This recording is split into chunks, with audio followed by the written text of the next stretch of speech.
I think I'm getting a little too comfortable being me on YouTube. That's the reality of the situation. Welcome to tonight's pre-show before the actual show. We already got, people, I'm putting these things up so early that people are actually leaving comments before we even go live. Potato Fry here says, Jerry's Kids is an old hardcore band from Boston, Massachusetts. Yes, that's correct, Potato Fry. That's why I used it as a silly pun for our friend, Uncle Jerry, Jerry only, who always talks about the kids. And so I always think of Jerry's Kids, Jerry's Kids. It's Jerry's Kids. So this is part 3 of Jerry's Kids. We've been, technically, I guess it's part 4 of Jerry's Kids, because we really started in 83. Whatever, we'll get into that in a minute. But that's why it's called Jerry's Kids. How y'all doing tonight? Wow. Crazy times, right? We're living in crazy, crazy times. The news is crazy. The world is crazy. Just so much crazy stuff is all I can say about that. I guess we should, I'm trying to think of how we should say. Seen them at the Channel Club. Wow. What year was that? That had to have been in the early to mid 80s. The Channel Club, man.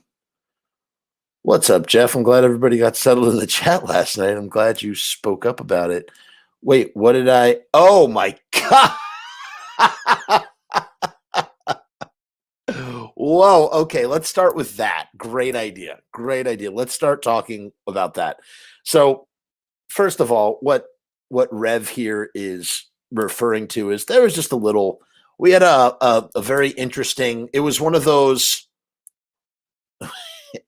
no, Jerry's Kids comes from the March of Dimes. Potato, I get that. We know that. I'm just saying, or we don't know that. I didn't know that, but I'm just saying that the band Jerry's Kids is whatever.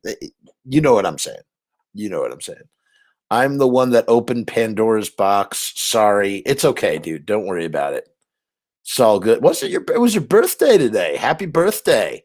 Rev turned 43 years old. Happy birthday to Rev. Yeah, basically what happened was there was just an internet fight. It was a keyboard warrior, battle royale in the Facebook group. I did a post about it today in the Facebook group. For some of you might not be in the Facebook group. Real quick, the Facebook algorithms are insane. They're looking for any excuse to disband and delete Facebook groups. We have a beautiful little community. We just hit 2,000 members. Awesome. It's a little, tiny little group that's slowly growing. And, I don't want to see anything bad happen in this group. There are people that have been here since the beginning of last year, like we've been doing this for a year now. And I just would hate, they really like this. I like it too. It's not just them, it's me. We all like it. And, I just don't want to see everybody's got a great attitude in there. Generally, there's no elitist BS like you see in all these other stupid Facebook groups, whether it's about the Misfits or not. Everybody's very friendly and accommodating. I don't know how that tone got set, but it got set. And at any rate, the conversation's been archived. It's no longer active. You can't. And the two parties that went to war with each other have a peaceful ceasefire. Both remain in the group, which to me is the best possible outcome. I don't want to see anybody get kicked out. I don't want to see anybody leave because they feel insulted or hurt. I'm glad everybody can just coexist despite their differences. And that's literally it. That's all there is to say about it.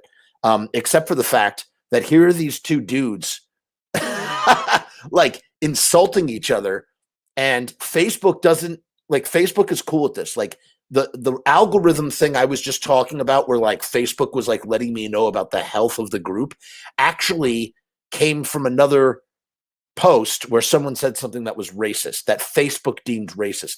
So it's amazing how these guys could trade insults back and forth, back and forth, back and forth. That just goes to show you how kind of restrained the conflict was. But it was one of those tussles you see where, it's the what is that emoji? It's the Michael Jackson emoji with the popcorn. You just watch it go down. And like I said, I'm glad it's over. And, moving forward, I realized that, like, if anybody says anything that's like racist or like effed up, oh, look, that's a reminder for tomorrow. You can't see my screen. Wait. Oh, no, it's gone. There it is. You see that the screen is blown out like crazy. I hate the stupid.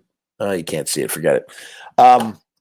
Mike Hideous tomorrow, guys. Mike Hideous is going to be on Pizza Punk tomorrow. So make sure you come back tomorrow night, 9 p.m.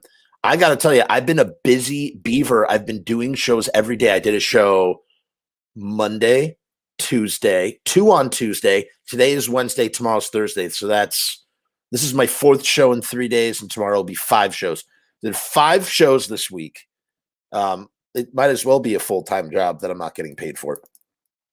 Or at least I'm getting paid, but like very, very, very, very little. Could hopefully the YouTube algorithms will push up and will spread across the YouTube sphere to all the other misfit nerds that are unaware of the show, and they'll watch it, and then I won't have to go and find. I'm unemployed right now. I won't have to find a day job. If you want to be abreast of what happened on Monday, I was literally getting scammed in the middle of a job interview. There's a whole video about it, and halfway through, in the middle of a job interview that I'm streaming live to YouTube, we just start talking about Doyle. It was great, man. It really cheered me up because I was feeling really bummed about it. I was so bummed because I was this was a really good job, and it was just total BS. It turned out to be BS. And you know what? That's what they do. They prey on people who are unemployed. They want you to ignore the red flags because you're so desperate for a job.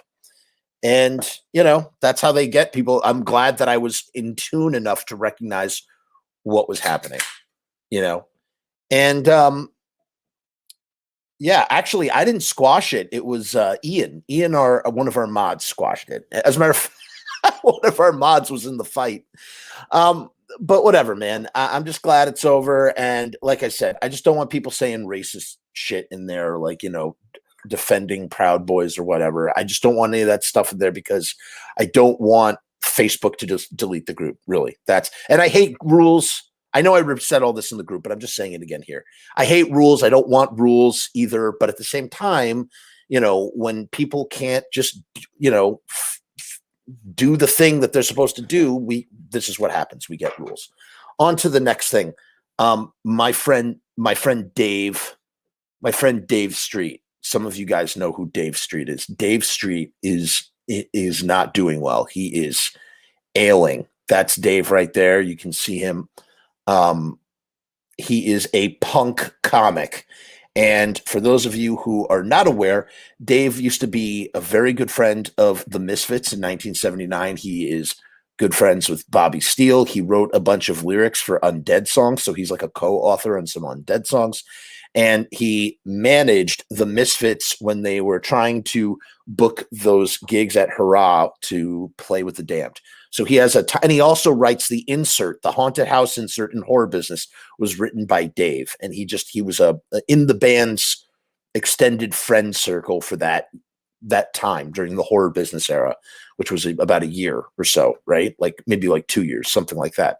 And I met him through this documentary. I was interviewing him about that time and those experiences, and Dave and I became friends, and we hit it off. And I thought Dave had such interesting potential.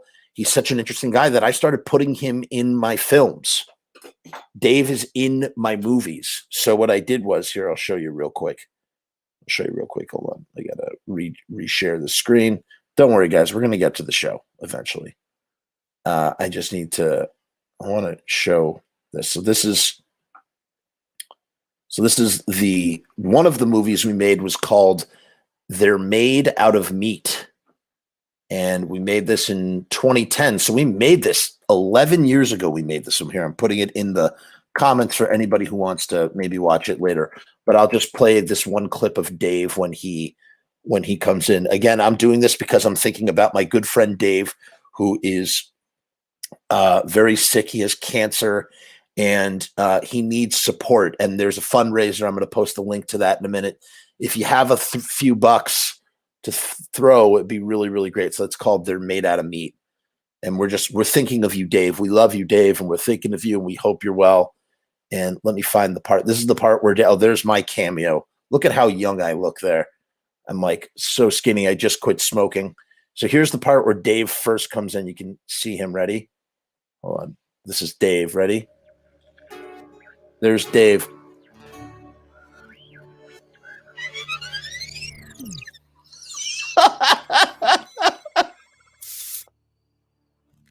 Dave is a character. Now that jacket was made by Natasha, who's running the fundraiser. Dave used to work in her store. And he's just such a great actor, dude. He's a great actor. That's actually me body doubling for Dave. Look at him. Look at his face. They're made out of meat. Meat. They're made out of meat. Meat. We took several of them from different parts of the planet, brought them aboard our recon vessels, probed them all the way through. They're completely... I just want to see this one part because he does this. That's impossible. What about the radio signals? The messages to the stars? They use the radio waves to talk. I just love that. I think Dave is so talented. He's so... Oh, look at his face here. But the signals come from machines. He's playing an alien. He's playing an alien, and he kind of is an alien in real life. He's just like such a weird, wonderful guy with such a beautiful, bustling spirit and an eternal optimist, and so talented. And I just really want him to get well. And I just my heart goes out to him. And so yeah, we're thinking of you, Dave. Hold on, I want to show one more thing. I just gotta. Again, because the way the thing. Dave was also in my first feature-length film called Romeo's Distress, which won some awards. I'm very proud of it. This is the trailer. Music by Nimvind. Got some Nimvind music in here.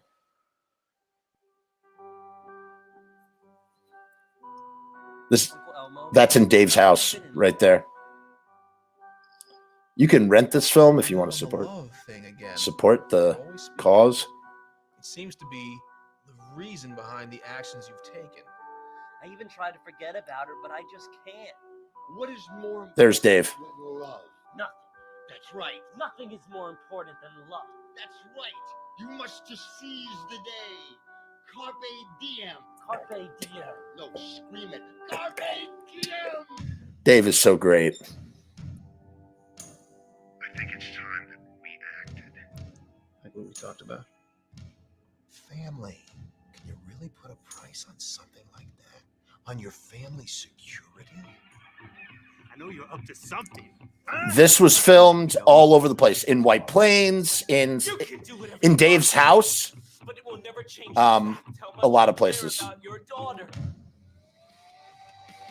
That's some Nimvind right there, for anybody who knows Nimvind. This is just the trailer. I like this part.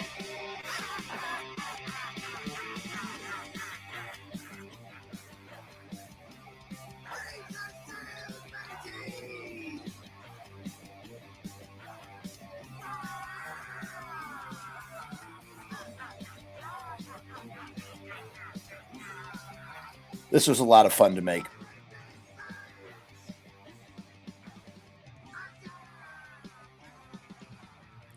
So those are the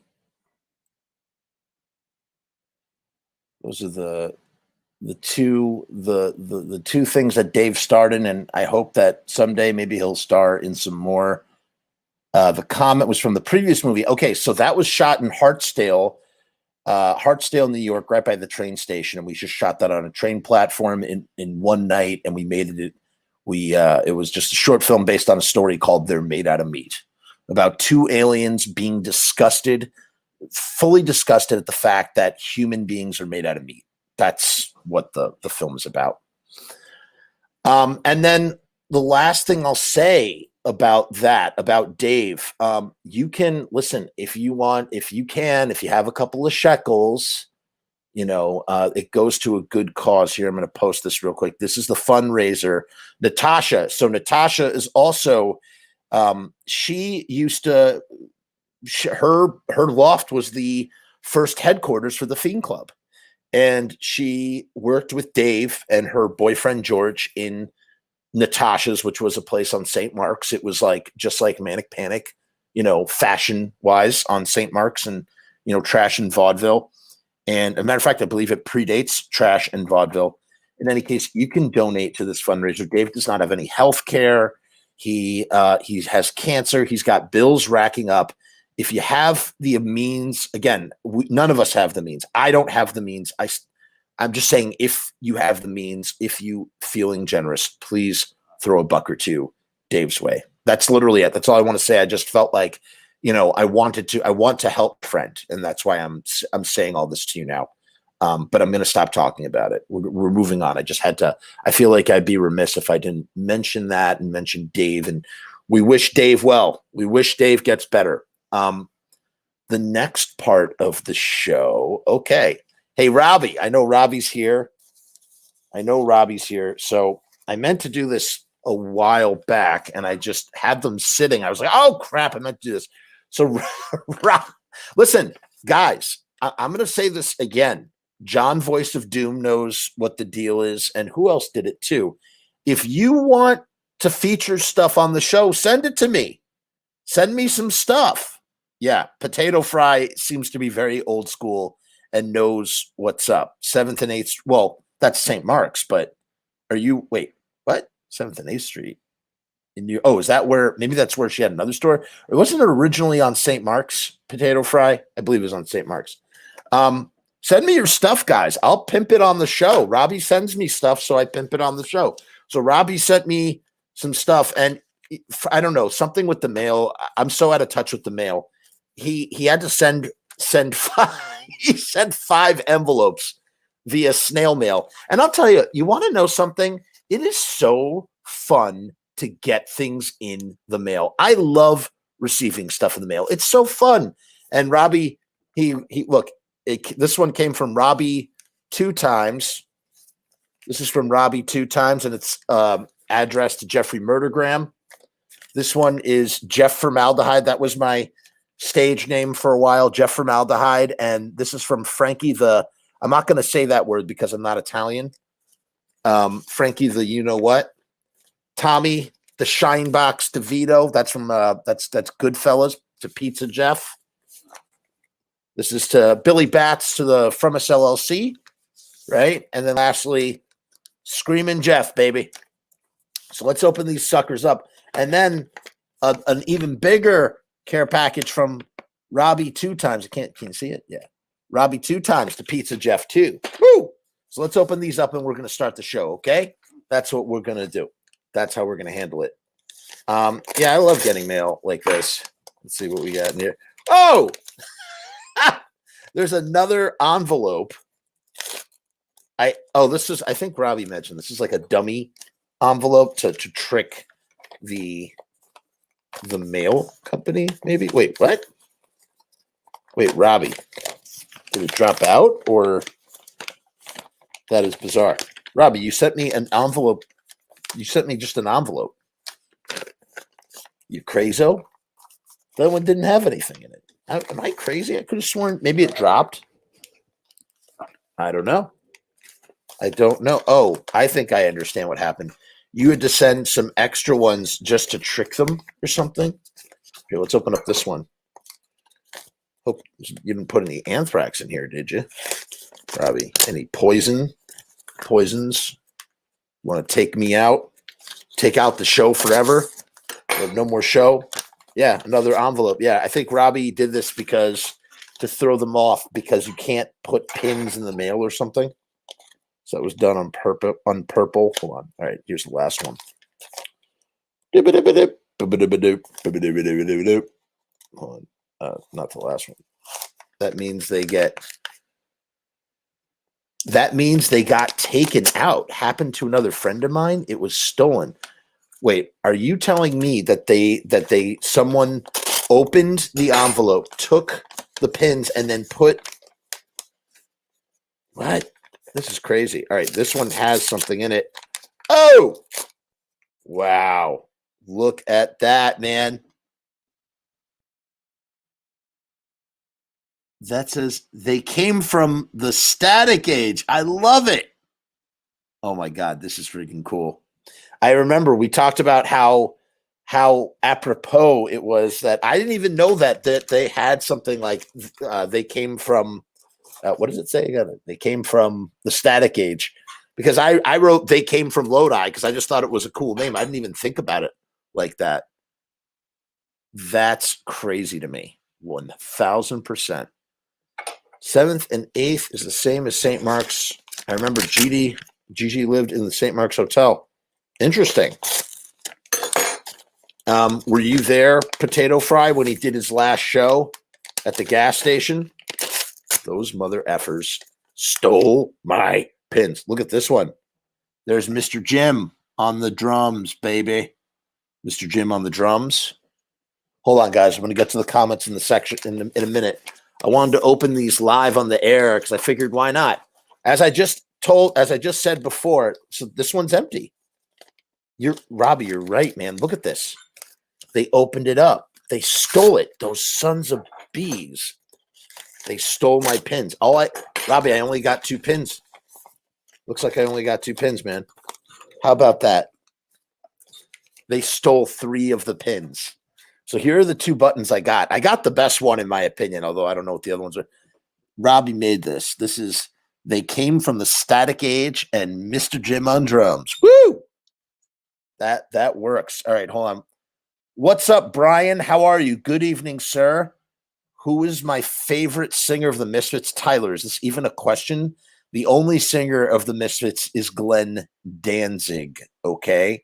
Yes, Michael Graves and Mike Hideous and Jerry Only sang for the reformed version of the Misfits, but let's not even get started. Don't even get me started. What's going on, Pete? How are you? We got Bez in the house from New Jersey. What's going on, Bez? Potato Fry. No, I wish I had done the same bags he died from. The stamp was body bags. And what he's referring to is heroin bags, which used to have little various different decorations and stamps. And the irony was that Gigi Allen was using a type of heroin that was called body bags.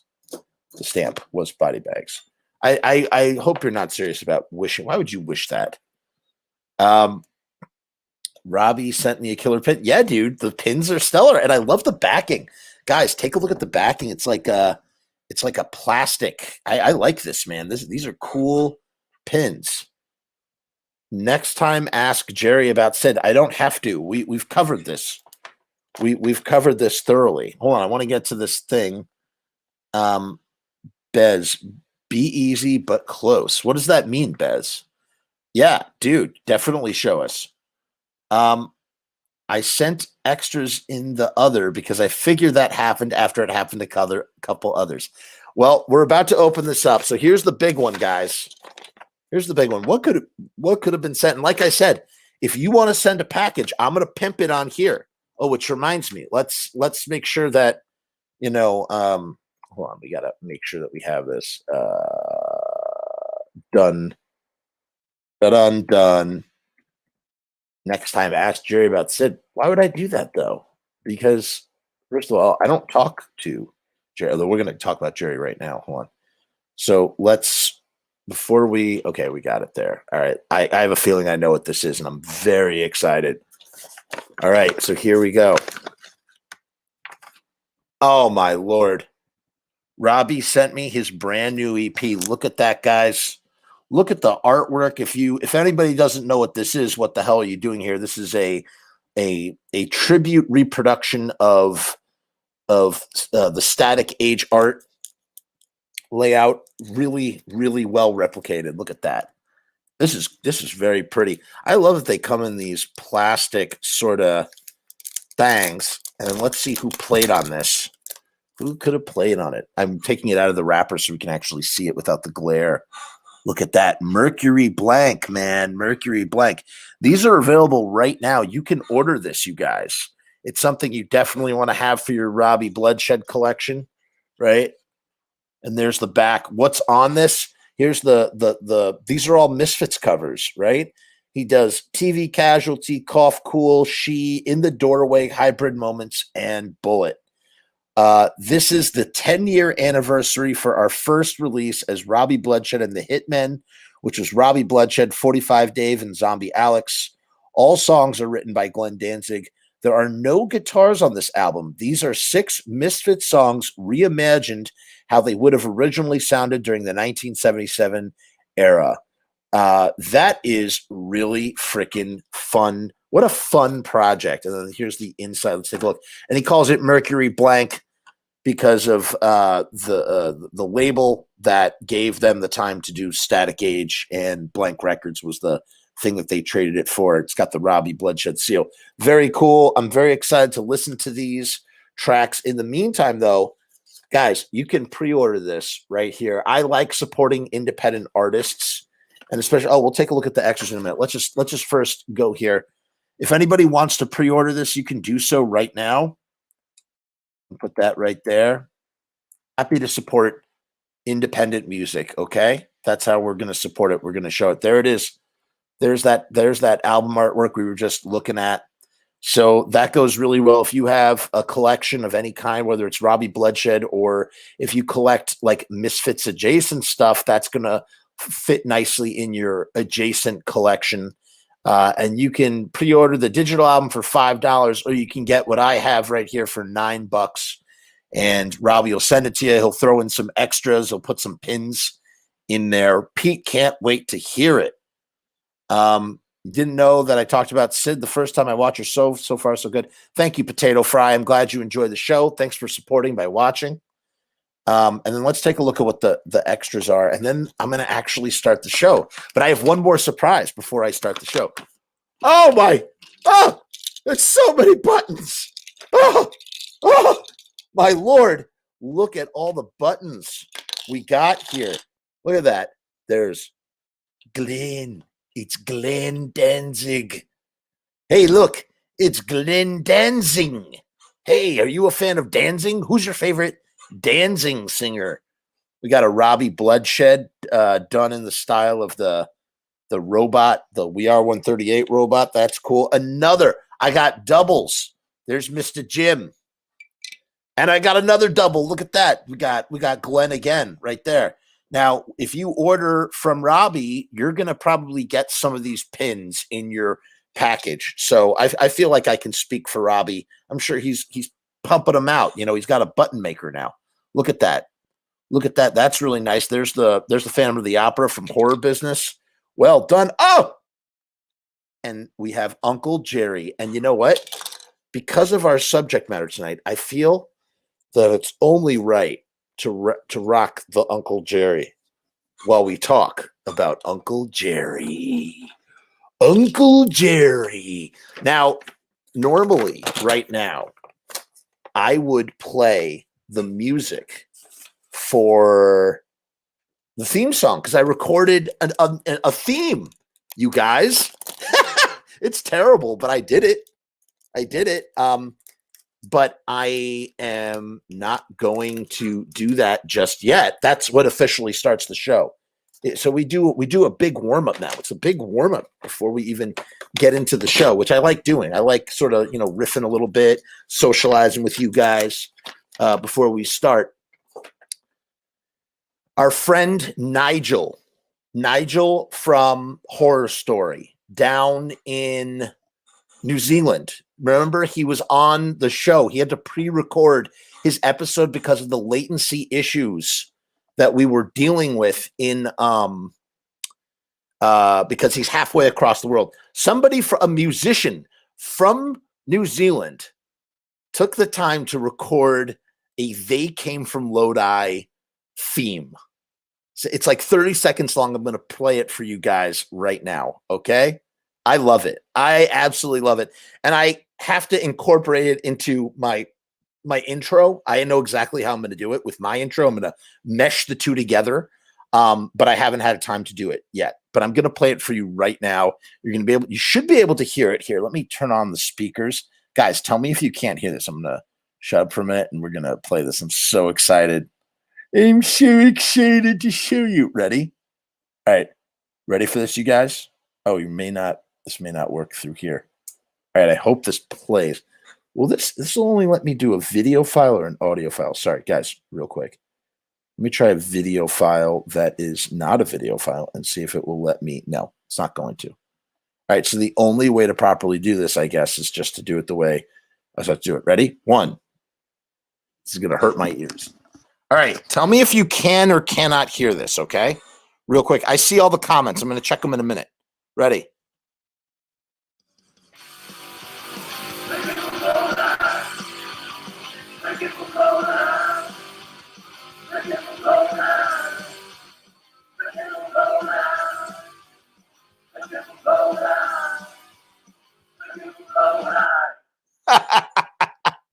So it's literally just They Came From Lodi with like a kind of like a Teenagers from Mars thing. And he recorded that and just sent it to me. This is the one with the fade out. One more time.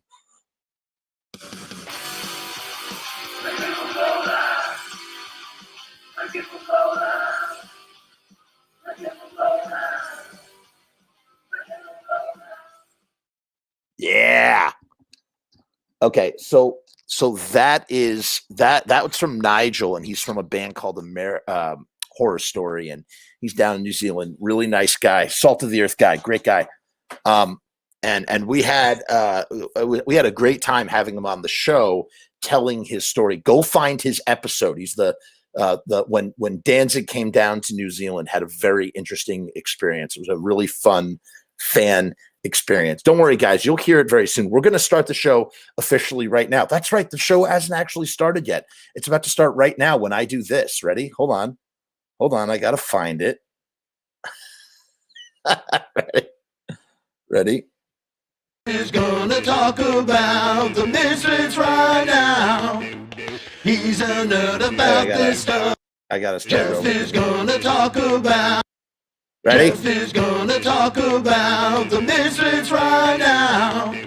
He's a nerd about this stuff, obsessed anyhow. Jeff never shuts his face, always needs to talk. Might show some weight if he went out for a walk. Do you think Danzig cares? He doesn't care. He's out in Grinch.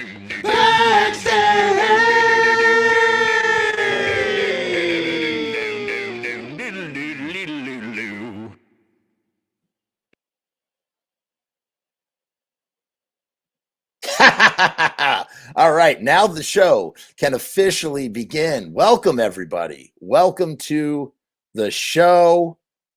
Hold on, let's go to the comments. I saw tons of comments here, a couple at least.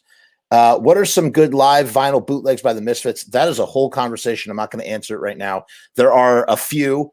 Parker just wants to say that he's 17, obsessed with the Misfits, and he's been watching my videos lately to try and learn as much as he can about the band. Hey, Parker, first of all, welcome to the show. I'm so stoked. You know, I got into the Misfits when I was 15, And welcome to the tribe, man.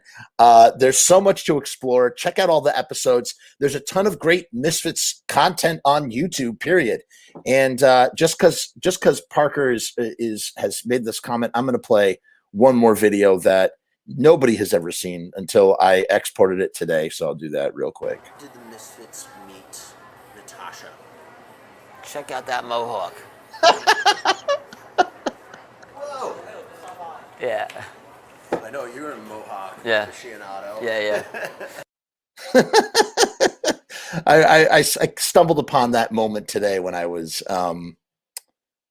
going through Bobby's interview. In any case, Parker, welcome to the show. Haha, sweet. Bez, love it when people work together from love. Man, it's the best, you know? Someone should make a song, COVID-19, kind of like Cough Cool.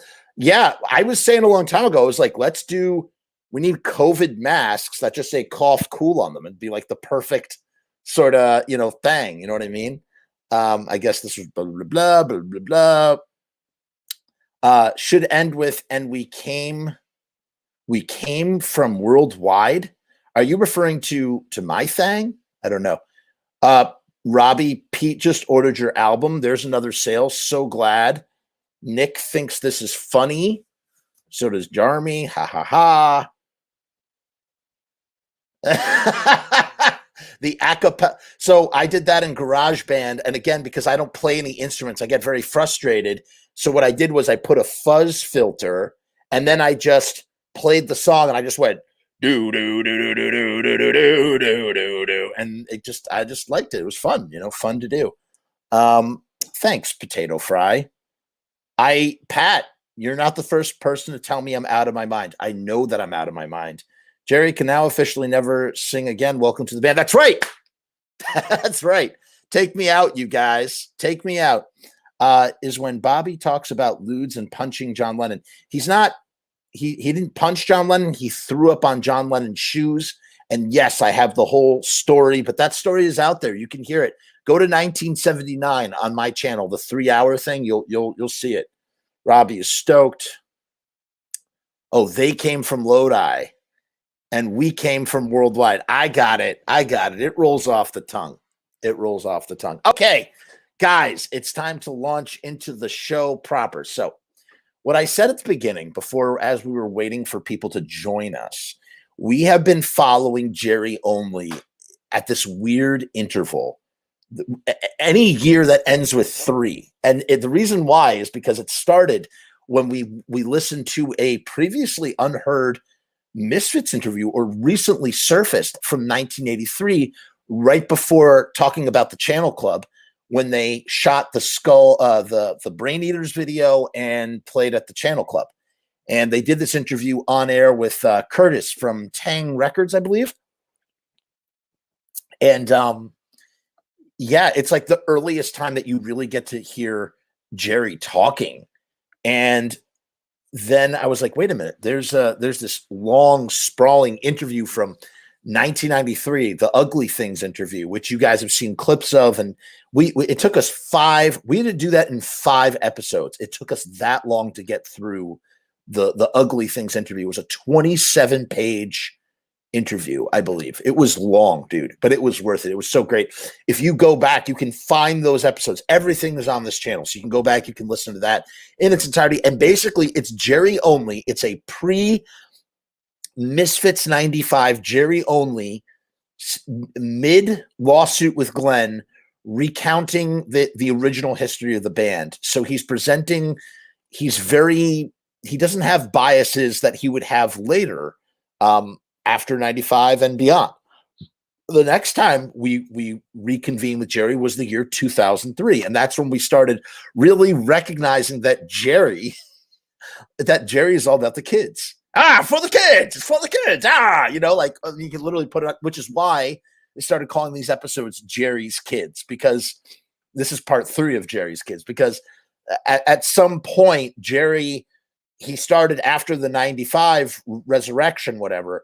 It just became he wanted to have this or present this squeaky clean image because he started seeing younger kids coming to the shows. The thing to remember too about this time, and I think we really understand Jerry. And, you know, again, I don't excuse or apologize for what became of the Misfits even after 95. But from Jerry's point of view, I understand why he went the way that he went. And again, this is kind of like we're retreading this. We already talked about this a little bit, but I'm just doing it here for this episode. Jerry could not keep, and this was a theme going all the way back to 1977. There was the Misfits have never been stable. There's never been a stable lineup of the Misfits.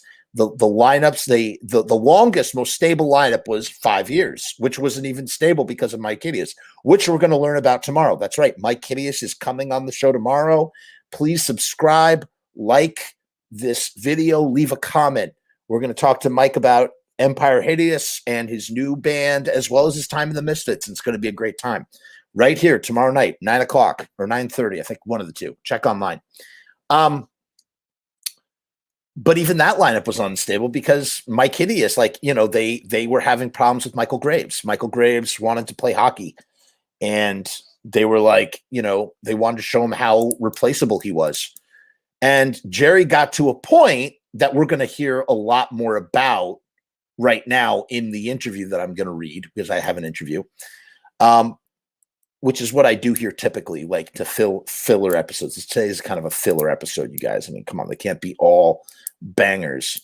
But he got to a place. Jerry got to a place where suddenly it's like, hey, I want to keep doing this Misfits thing, no matter what you, the audience, or me, or anybody thinks about it.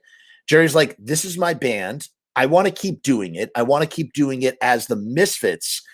Why don't I just start singing? If I sing, then I don't have to worry about another Michael Graves. I don't have to worry about, that's one less person that I have to worry about paying. And, again, lastly, the last thing I'll say about this is, I don't think Jerry's singing comes from a place of ego.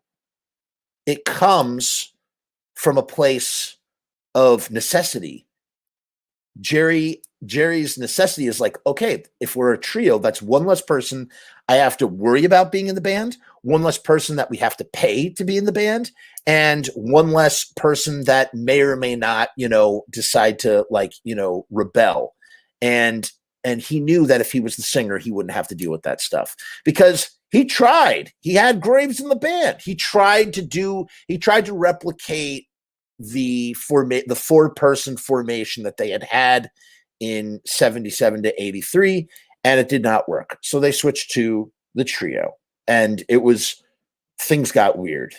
First you had the Earth AD. Imagine this, the Earth AD lineup with Dez without Glenn. That's what was touring. And then Doyle left, and then and then Marky Ramone joins. And Marky Ramone is not even, again, love you, Marky, but Marky Ramone's not even playing the drum parts. He's just, because, in his Marky Ramone way, he's just going to play a simple, his beat, it's just his Marky Ramone beat. You can't tell Marky Ramone because Marky Ramone was in the Misfits, was in the Ramones for 15 years. I am in the Hall of Fame, and I am the most toured Ramone drummer, drumsticks not included. So it's like Marky, you can't tell Marky what to do. You can't. He's Marky fucking Ramone. He's in the Hall of Fame. Jerry's not in the Hall of Fame. So just kind of like funny, that's just like that. I don't know. This is a funny time. So we did 2003, right? That was 10. And now we jumped another 10 years, and now we're in 2013. Where does 2013 bring us? Before I answer that question, let's go to the comments, because we have so many comments here. Let me go to the comments real quick. Oy vey, Gewalt. Peter says, no problem, Robbie. I want to take my daughter to see you play live the next time you come to Philly. That's awesome, Pete. And that's great that you're taking your daughter to see live music. I hope to do the same when my daughter is old enough to do so. Really cool, Pete. Potato Fry says, the channel Boston, missed those days.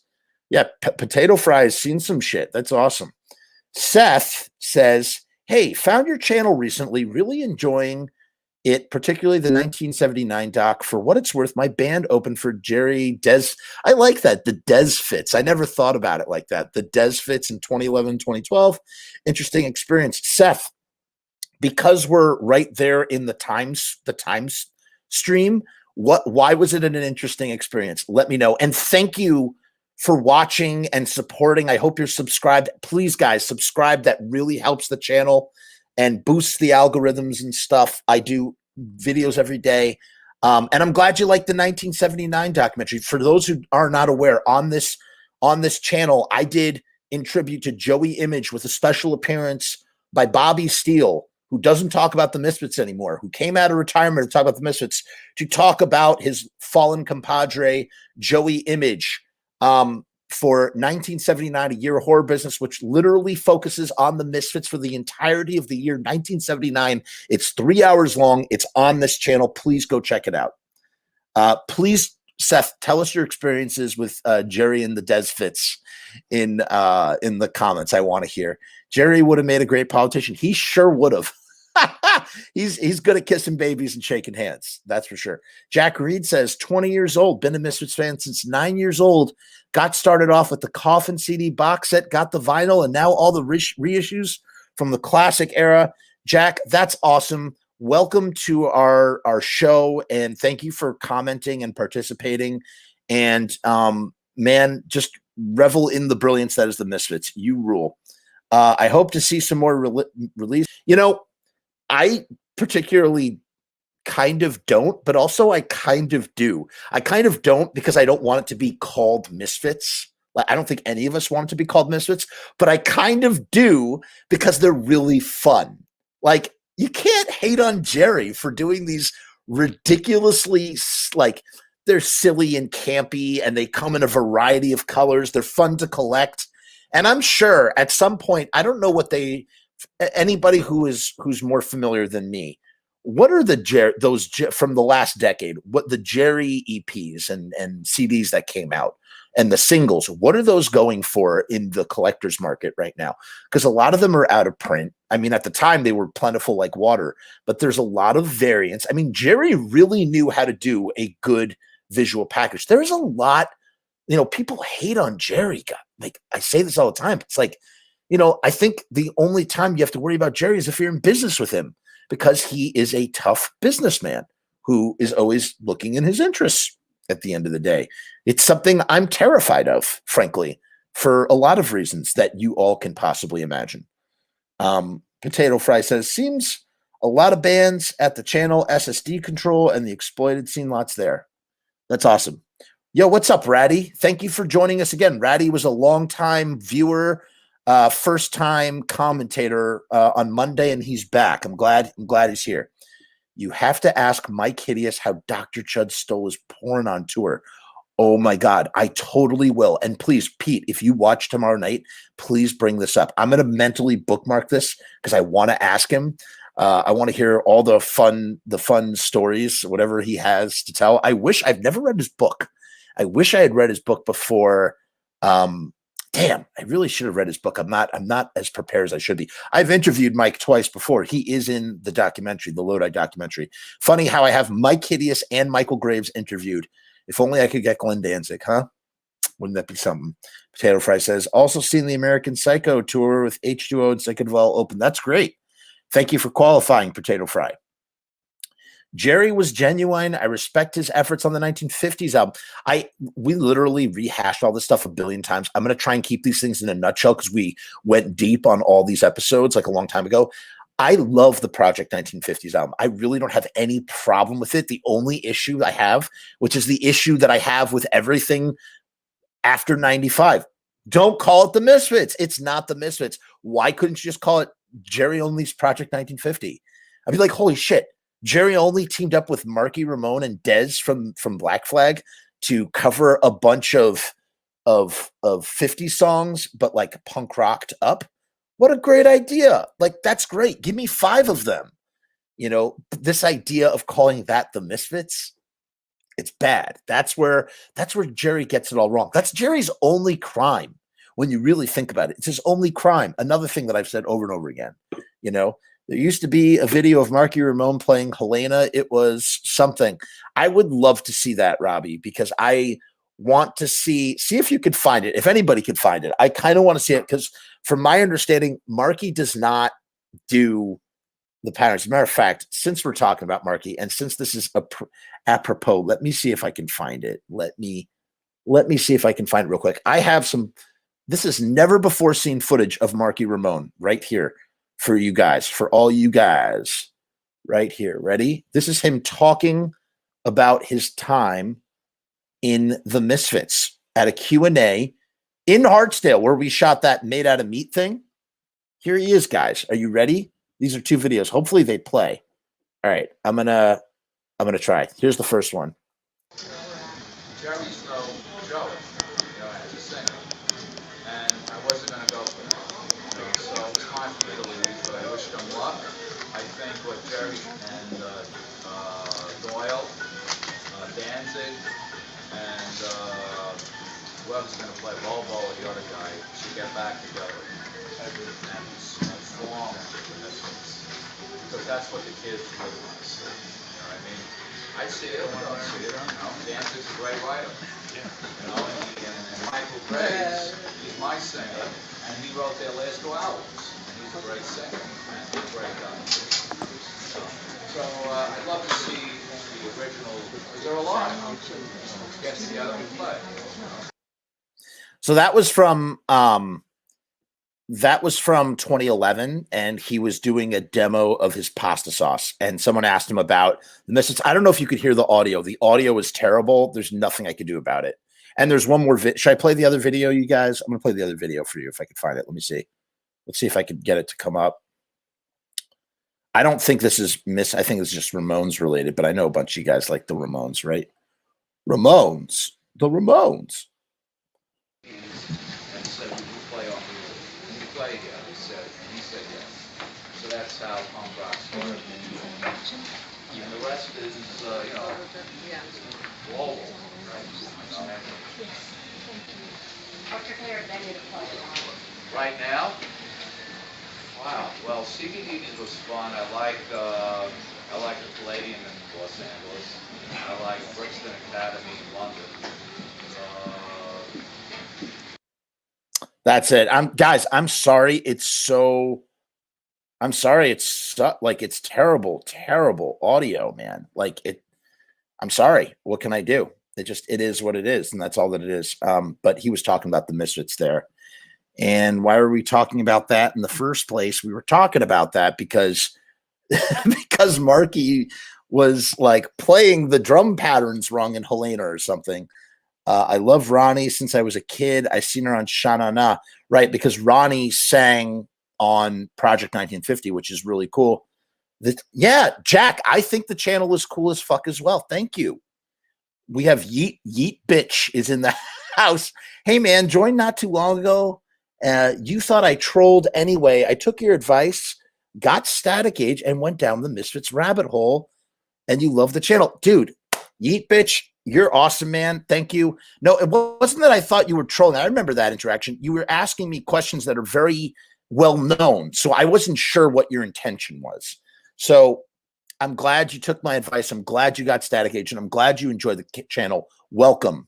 Welcome, dude. We're getting so many newcomers here, and I really love it.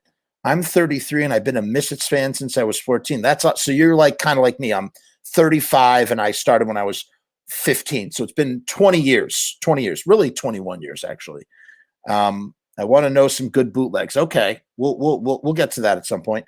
Was at Misfit shows when Grave threw out a birthday cake. It was a dance threw and thrown everywhere. Guar opened. What, was he mad about his birthday cake? I don't think they are going for much regarding Jerry Only's releases, the EPs. I think the only release from Jerry's era that are hard to get on vinyl are Project 1950, Devil's Reign, and the live. Well, I mean, those are like the 3 releases. We're going to talk about some of that, Jack, right now, actually. AJ, I respect Jerry Only so much. I saw them in 2005, and literally after the set, he jumped off the stage into the crowd and started signing autographs, taking pictures, and giving sorty hugs. That's what Jerry is best at. That's why he makes himself accessible, and people love him for that. And I love him for that. I think it's great. It's Uncle Jerry, Uncle Glenn, and Cousin Doyle. That's how we refer to the Uncle Jerry, Uncle Glenn. They're just like, a grumpy Uncle Glenn, gregarious, friendly Uncle Jerry, and Cousin Doyle. I love Mike Hideous. I met him at a Danzig show in 2002. Mike and Glenn drew me pictures for my birthday. That's awesome. Pete, you got to show us what those are. Post them in the group if you find them, Pete. I'd like to see them. Has anyone seen the Misfits tribute band, the Misfits, but all the lyrics are changed about food? Yes, Jack. Yes, that's existed for many, many years. I don't think they're together anymore. Potato was on the Winnebago bus, burning a bowl with Dr. Chode. Should have been called Jerry and Friends. Yeah, I like that. Jerry and Friends. Dez, Jerry, and Marky should have just been Jerry and Friends. That would have been happy. There's a lot to say. We were local nobodies. So firstly, it was rad that they had us play. I know one of the shows we had to be approved. So it's possible, Jerry, someone listened to us. That is very possible. Dez was cool and shot the shit with people outside. Jerry was Jerry, bigger than life, the loud Jersey guy. He signed stuff and took pictures with fans until well after the show. Yeah. What's up, Winston? How you doing? I've been looking for the second part of Living the American Nightmare on YouTube forever. Yeah, I don't know what the deal is with that. There's a lot of controversy right now, and yeah, we're not gonna go there. But I think some of that stuff is out there on YouTube. I know that I found one part of it at one point, and I used the John Lennon story in 1979 because it was just a part of the history. I just was like, whatever. And it's not like it wasn't Mike's version of the movie that he wanted, so I didn't feel bad about it at all. Potato Fry, ever seen the interview with Marky? And yes, of course. Robbie Bloodshed and I did a whole commentary on it, Potato Fry. Any new Misfits material coming out? Jerry Only Misfits, original? I don't think so. We're going to talk about that at some point. We're going to do an episode on that. Boy, we got a lot of comments. Anyone listen to Dust with Mark Bell, a.k.a. Mark Ramone? I have never listened to Dust. I should check it out. We have Rusty Murdergram in the house. Good to see you, Rusty. Graves threw it into the pit. I think the Misfits will still be known in 100 years. Of course they will. Oni, what's up? Dust was pretty good proto-metal band from the early 70s. Yeah, I've never actually listened to them, though. Ill, what's up, Ill Message? Totally off topic, but you are the man to ask. I saw Todd Youth with Sam Hain Danzig with Steve Zing and Gorgeous Frankenstein. Then years later, ... Oh my God, I am 48. I was playing those black cassettes since 84. Cheap Trick, Sgt. Pepper Lonely Hearts Club Band at the Hilton with Todd Youth playing bass. It was freaking amazing. How did he die? I don't know what you're asking me. You're asking what exactly is that? Was that connected to the previous message? I'm very confused. Bez, I've been looking for Mike Hideous book, but no luck. I think we'll ask him tomorrow when we do the show tomorrow with Mike Hideous. We will ask him where we can get his book, how we can get a hold of his book. It'd be cool if a box set with all the original era 7 inches was released. Yeah, well, there was going to be a box set. It was called Enter at Your Own Risk in the late 80s, and it never came out. At one of the shows, a roadie dumped an entire bag of ice down the back of Jerry's giant spiked collar. I guess he was having back problems, I would imagine. Have I ever gone to Lodi, Parker? Yes, I've been to Lodi many, many times. As a matter of fact, I used to spend a lot of time down the street from where Jerry and Doyle used to rehearse with the Misfits, at Jerry and Doyle's old house. And I used to drive by it all the time. Lodi is a really cool place. What does Jerry Only do? Guys, I can't get to the show. You guys keep commenting. What is Jerry Only doing right now? Is he working on new Misfits material? I think Jerry Other has new material coming out. He does. And I think it's kind of cool. I like that he left the band, but then he's like, I'll just be Jerry Other and go out and do my Jerry Other thing. I'm going to put out an album. I respect that. Doyle's new album was great. What's Doyle doing now? They're all just waiting. I mean, they're just waiting to do another Misfits show when they can, Yes, Todd Youth sadly and tragically passed away. He passed away. I believe it was drug related, and he passed away, and it's very sad. He left a family behind, and it's just a very sad. I feel very sad for his family. I briefly knew his baby mama, and I'm sad for her and her children is all. What was the band Jerry had? What was the band Jerry had? It was like the Christian band Christ the Conqueror. It's a shame. He was a phenomenal guitarist. Yes, my comments were connected. Sorry, that's okay, man. Don't worry about it. Paul, the show tomorrow is going to be 9 o'clock, maybe 9:30. But listen, it lives on the channel, so you'll catch it on the flip side. I just said this. He passed. It was drug related, as far as I know. John Joseph from the Cro-Mags claims Todd Youth died from heroin. However, Jimmy Gestapo from Murphy's claims he got drunk and banged his head and his brain bled. Who knows, man? It's just very sad. And he was very young, and it's a shame that he's gone. And I'm grateful for the music that he made. I wish Jerry would just have Dez sing for the band. I actually like Dez singing. It sounds like Motorhead. I know he sang one or two songs off that Devil's Rain album, which I'm never gonna get to if we keep doing these comments. But yeah, I don't really. Yeah, a lot of people like him, like his Black Flag stuff too. I also got into more Danzig solo stuff because he's an evil Jim Morrison to me. Haha. But anyway, I got Skeletons, the cover album. There's a song called Devil's Angels, and it sounds like that's because he arranged it while he was in the Misfits. Yes, it is a wieldly bass. I agree. Yes, we know. Last I heard, Dez is doing okay. I think I saw him at the MSG show up in the stands. He seemed to be doing okay. Potato Fry wants to give a shout out to Ray Bees. Raphael says, Marky playing Helena with Jerry on vocals was the most terrifying Misfits-related video I've ever seen. I can't find the video. Please, Raphael, find the video. If you find the video, please. Okay, I made it to the end of the comments. I am going to ignore the comments momentarily. I was waiting till I got down to the end because now we're going on to the main meat of the episode. So as I was saying before, there were tons of comments. I got overwhelmed by the comments. So we're revisiting. We're now in the year 2013. Where is Jerry's mind in 2013? And that was the whole point of that's what made the 93 show so fascinating.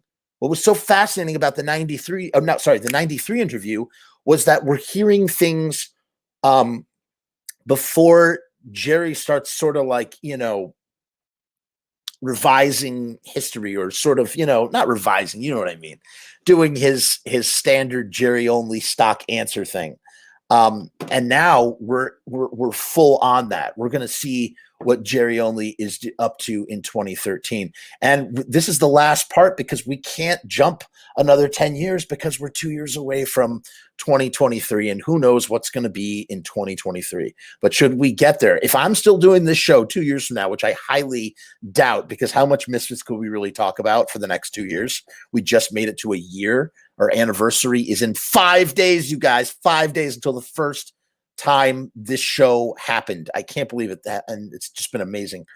Yeah. So without further ado, let's take a look. So the first one I have this is the longest one. This is from 2014. This is January 2014, but the interview was done in 2013. And the other two interviews I was able to dredge up were from 2013, but specific about Australia. So I figured let's do this one because it's technically 2013 and it talks about 2013 stuff. So we're going to see where Jerry was in 2013. I'm going to share the screen. This is what we do for you new guys. We literally read the interview out loud. It's reading time, everybody. And then periodically I pause and we talk about we address the comment section as well as any questions, comments, concerns. In the mid-1970s, American music became infused with a raw, real, and youthful aggression not seen in previous years. Punk rock had been born. This is from Cryptic Rock, by the way. Punk rock had been born and would change everything. Established from the... I'm not going to read all this. I can't even read all this. So, after founding members Glenn Danzig and Jerry Only parted ways in 1983, many thought that it would be the last... that would be the last audiences we would ever hear from. Many thought that would be the last audience. This is not written right. After founding members Glenn Danzig and Jerry Only parted ways in 1983, many thought that would be the last audiences would. Got it. Wow, I feel like an idiot. That would be the last audiences would ever. There's no. This is the way this is phrased. Is stupid. Would ever hear from the Misfits. Then, over a decade later, Only took on the daunting task of resurrecting the monster he had created. And the band known as the Misfits began to rock out again. Over 2 decades had passed since Only led the reformation of the band, and they continue to produce new music, put on live shows, and have gone on to form Misfits Records in 2003 after having terrible times with Geffen Records and Roadrunner Records. Jerry and John Cafiero had enough, and they pooled their resources and formed Misfits Records, which they used as the platform to launch Project 1950. They followed it up with Balzac and The Day the Earth Caught Fire, something like that, and then Osaka Pop Star. The dark years. They put out Land of the Dead and Twilight of the Dead, and really just scraping the bottom of the barrel by releasing 2 instrumentals from 1995 era of the band. A Spider Baby, Angel Baby, and Psycho in the Wax Museum. Now, what's the difference between Angel Baby and Spider Baby? Because Spider Baby is a Chode song, but I believe that was originally a Misfits song. I don't know. Somebody fill me in on that. I'm not too familiar. In any case, they formed Misfits Records, which was honestly a great idea and a smart move on Jerry's part, and very fitting for who the Misfits were from 77 to 83. So there's that. For the Misfits, the road has been long and filled with obstacles, but Only has pressed on, making the Misfits one of the most recognized names in rock music history. And because Danzig had nothing to do with that, with this band Danzig, amassing 2 generations of dedicated fans. Listen, guys, as much as I love Jerry and as much as I love Glenn, when there's some bullshit, I'm going to call out the bullshit. That's what I do. I'm going to call out the BS. So it's a little BS. This is a puff piece, but that's what happens. You got to do the puff piece for the people. Recently, we sat down with Mastermind Jerry Only for a look into the history of the Misfits, reforming the band, making music for all the right reasons, horror movies, and more.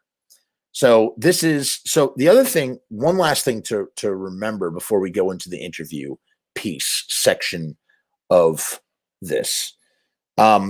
Jerry had been talking for years about putting out an album, like a proper follow-up to Famous Monsters.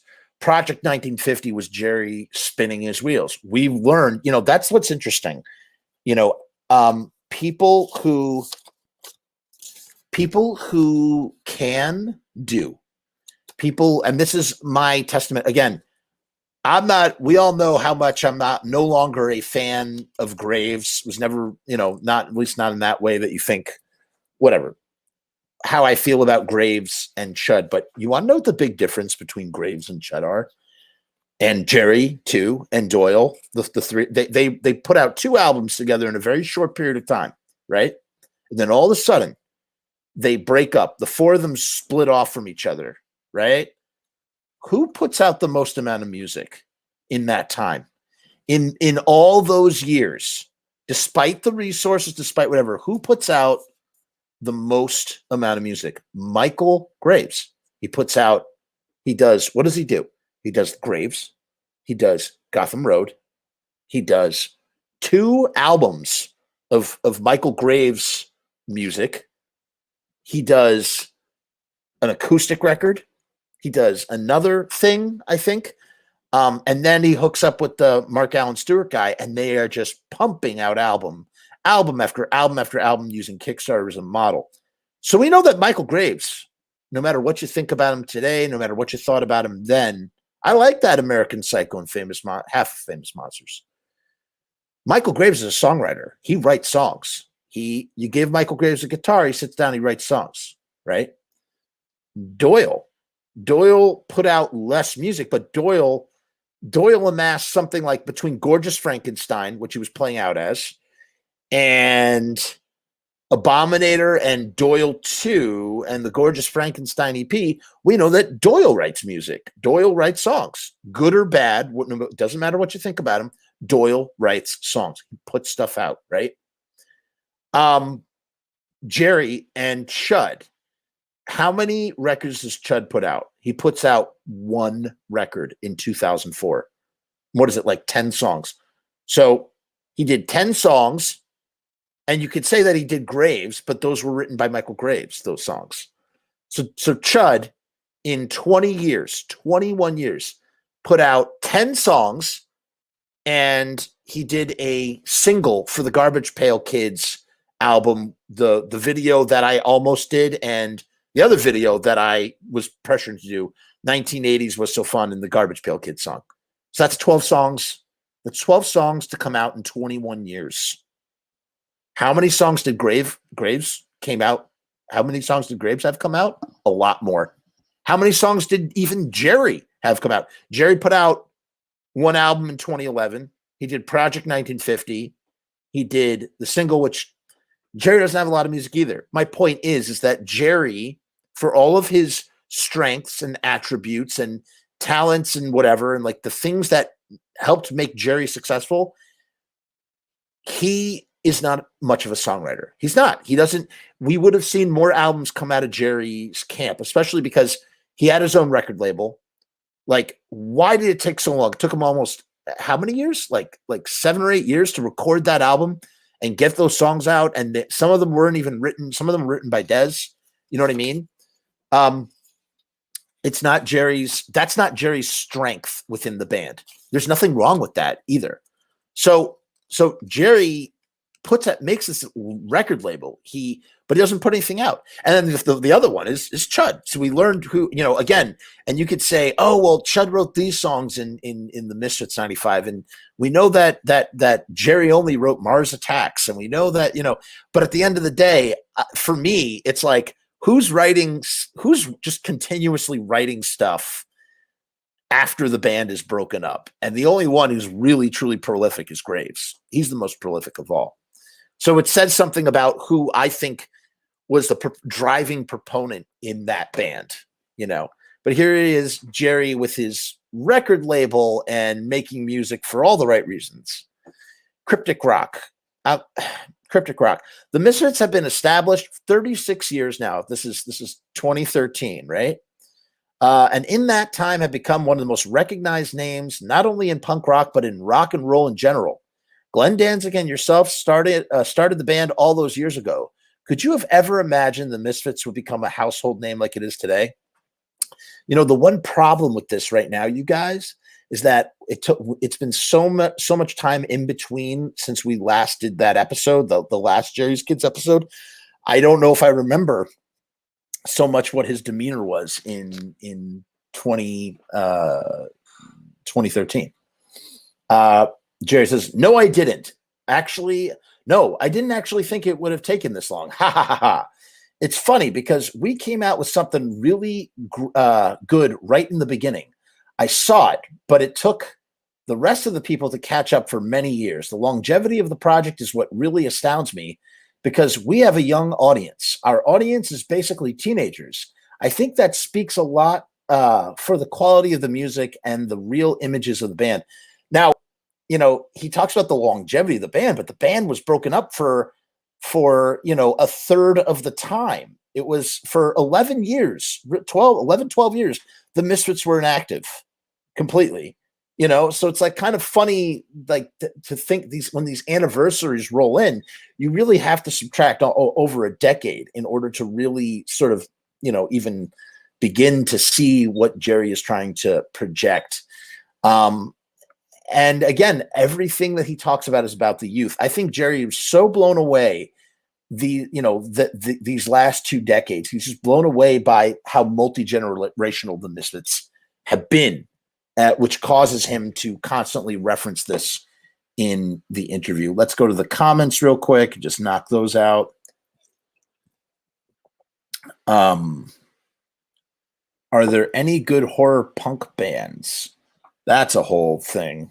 Yeah, Tiger Army, Cramps, Axemen's Jazz. Haven't heard of them. Spider Baby was Graves. No, I don't know, man. I don't think so. Sam Hain is Kick As to my favorite album, November Coming. Man, it's hard to read your comments, Potato Fry. Graves' legendary Daily Show segment. Yeah, it's pretty funny. Had to put music out when people know your name before it fizz out. Sam Hain, at least for me, the November Coming Friar is irreplaceable in every. I guess this is just like referencing music. Indeed, those albums made my veins course with evil. Jerry was like the Johnny Ramone, good business sense and cool driving force, but no songwriting chops. You know, NJ Fiend, I've never made that observation before. That is brilliant. I agree. Jerry is that's what he is. He's the Johnny Ramone of the Misfits in that kind of way. He's the driving force of the band especially for all those years Danzig's not around, and he's got the business sense and the driving force, but he doesn't write songs. Johnny Ramone did not write songs. I love Danzig Sings Elvis. That was great. I was not down with the drum machine. If Chuck had been there, I still like the tunes. What drum machine on Danzig Sings Elvis? Actually, love the Elvis album so much. I bought the vinyl and played off. And me too, man. I also loved it so much that I bought the vinyl. That was the same thing for me. In any case, Cryptic Rock says, that is true. You have a very diverse audience. When Glenn left the band, because here he is 36 years on, still doing interviews. He'll always do, for the rest of his life, he will do interviews where Glenn gets mentioned. Had he changed the name of the band, that would not be the case. That is true. You have a very diverse audience. When Glenn left the band nearly 3 decades ago, you guys originally parted ways way back in 1983. What was going through your mind? Did you think that it was the end of the Misfits, or did you know in your heart that the band would eventually carry on? Now, let's see how Jerry Only is going to answer this, because I suspect what Jerry's been saying since 1995 at this point. This is one of those things where history starts to revise everything. You know what I mean? And he starts saying, oh, no, we were always going to get the Misfits back together. You know, we just had to get the name back. There was, Christ the Conqueror suddenly becomes non-existent. Jerry Only says, well, here, oh my God, this is a whole thing. Well, you have to realize the Misfits was basically funded and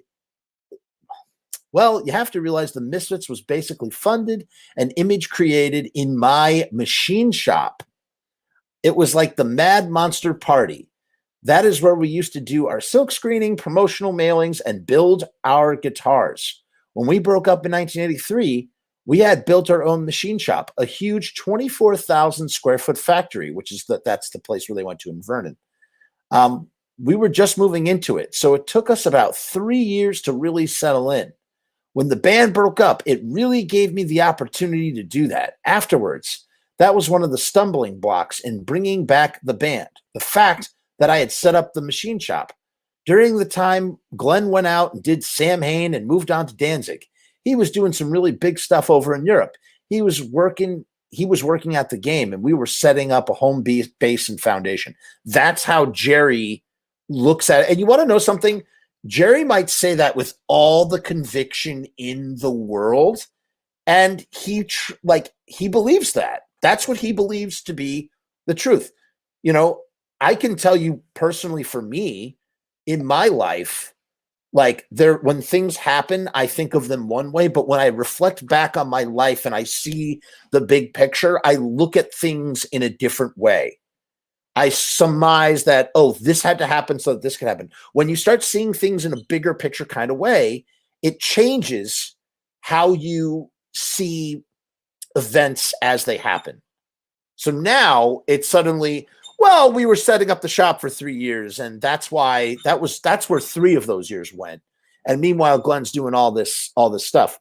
He says, when we decided to get this band back and going and work out our differences with Glenn, that would have been a very strong time for us to team up. 1, because Glenn was already out there and established, and 2, because our war machine was ready. That never happened, so we moved on. I did what I thought was the next best thing. That was getting a young singer into the game, Michael Graves, someone that I could use as a point guard for the band to be able to go out there and appeal to a younger audience. The kids! He talks about the kids, right? He says, I could use a point guard for the band to be able to go out there and appeal to a younger audience and show younger kids perspective on a legendary band. I'm doing it for the kids, everybody. It's me, Jerry. The kids. That worked for a little while and kind of fell apart too, which kind of left it back in my lap. At that point, I said to myself, well, look, you can try and really groom someone else again. And again, Jerry has a history of grooming. They groomed Doyle, right? They groomed Michael Graves. You know what I mean? Like, this is a thing. I guess to an extent, they kind of groom Chud, in the way that they're like, they have him in Christ the Conqueror, like, yeah, this guy will work for the Misfits. They bringing people into the fold that are fresh, that are starting from zero, that don't have maybe the ego that they'll come to have. And remember this too, about Jerry becoming the singer of the band and like doing the trio thing and trying to, keep appearances up. When they finally left, the band, when they broke up, the 95 Resurrected Misfits, they all walked off. It was an Orlando show or it was some Florida show. They walked off the show and left Jerry to do We Are 138 by himself. Jerry was left in a situation where his entire band, whether it was Jerry's fault or whether it was their fault, I'm not here to point fingers or blame. Jerry was left in a situation where his whole band had imploded on him, literally. And he was left there to, sing 138 by himself. I think it was a real sort of like it was a catalyzing moment for Jerry, for Jerry. You know what I mean? Like that he was realizing, instead of trying to groom a new guy, I'm just going to do it myself. And that's what he says literally right here. That worked for a little while and kind of fell apart too. And it fell back in my lap. At that point, I said to myself, look, you could try and really groom someone else again, or what needs to be done. Why don't you just do it? So that is what I did. I started working on my vocals and songwriting. And he really did. He did work on his vocals. And again, had he gone out as just like the Jerry Only Project or Jerry and Friends or Jerry Only, it would be, all of that stuff would just be so much more fun, so much more. Be like, yeah, go see Jerry Only do Misfit songs. I just feel like we would all embrace it. It would have just been embraced so much more than trying to pass it off as the Misfits, especially when Marky was in the band. It was so bizarre to me. Here's Marky Ramone, who will always be a Ramone. He'll never be nothing more than Marky Ramone because he's fucking Marky Ramone. He'll never be a Voidoid. He'll never be in Wayne County in the Electric Chairs. He'll never be in Dust. Once he became a Ramone, he was a Ramone for the rest of his days. But now he's drumming for the Misfits. It just doesn't make any sense. Excuse me. Seltzer does that to me. Tonight's episode is sponsored by LaCroix. We're doing the limoncello. Limoncello. Really good stuff, by the way. So he started working on his vocals and his songwriting. At least he worked on the vocals, not the songwriting as much, right? I have a bunch of guys in the lineup which have been with me now for almost 13 years. We have done a lot of really great, diverse things, which is what I'm very happy about. We have a Christmas record, we have a Halloween record, and we have an oldies record, which we keep adding material to. We have they re-released Project 1950. The Christmas record they did The Grinch Stole Christmas, which again is, as a Misfits record, is cringeworthy. I mean, it's cringe. It's so cringy. But as a Jerry only record, if it was just Jerry only, the Misfits, how the Grinch Stole Christmas. I just want to pull this up. If it had just been, look at this. Oh, it's called the Horror Xmas, actually. Sorry, my bad. Like, look at how cool, what cool artwork. Imagine instead of seeing Misfits,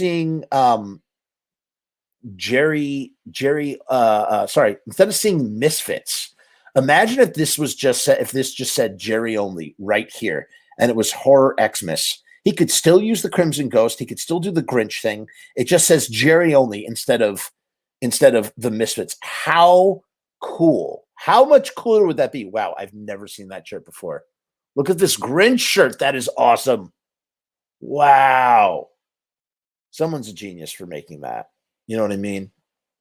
It's just like, why? Why not just call it Jerry only? So that's what he's referring to in terms of that's the Christmas record, right?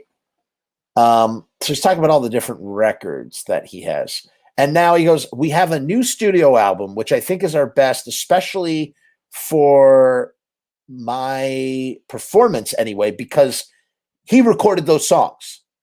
And again, I haven't really listened to the Devil's Reign songs live with Jerry, but I bet you they sound good because Jerry or they sound as good as the recording because Jerry was at the synthesis. He wasn't, singing on Earth AD. He wasn't singing on Walk Among Us.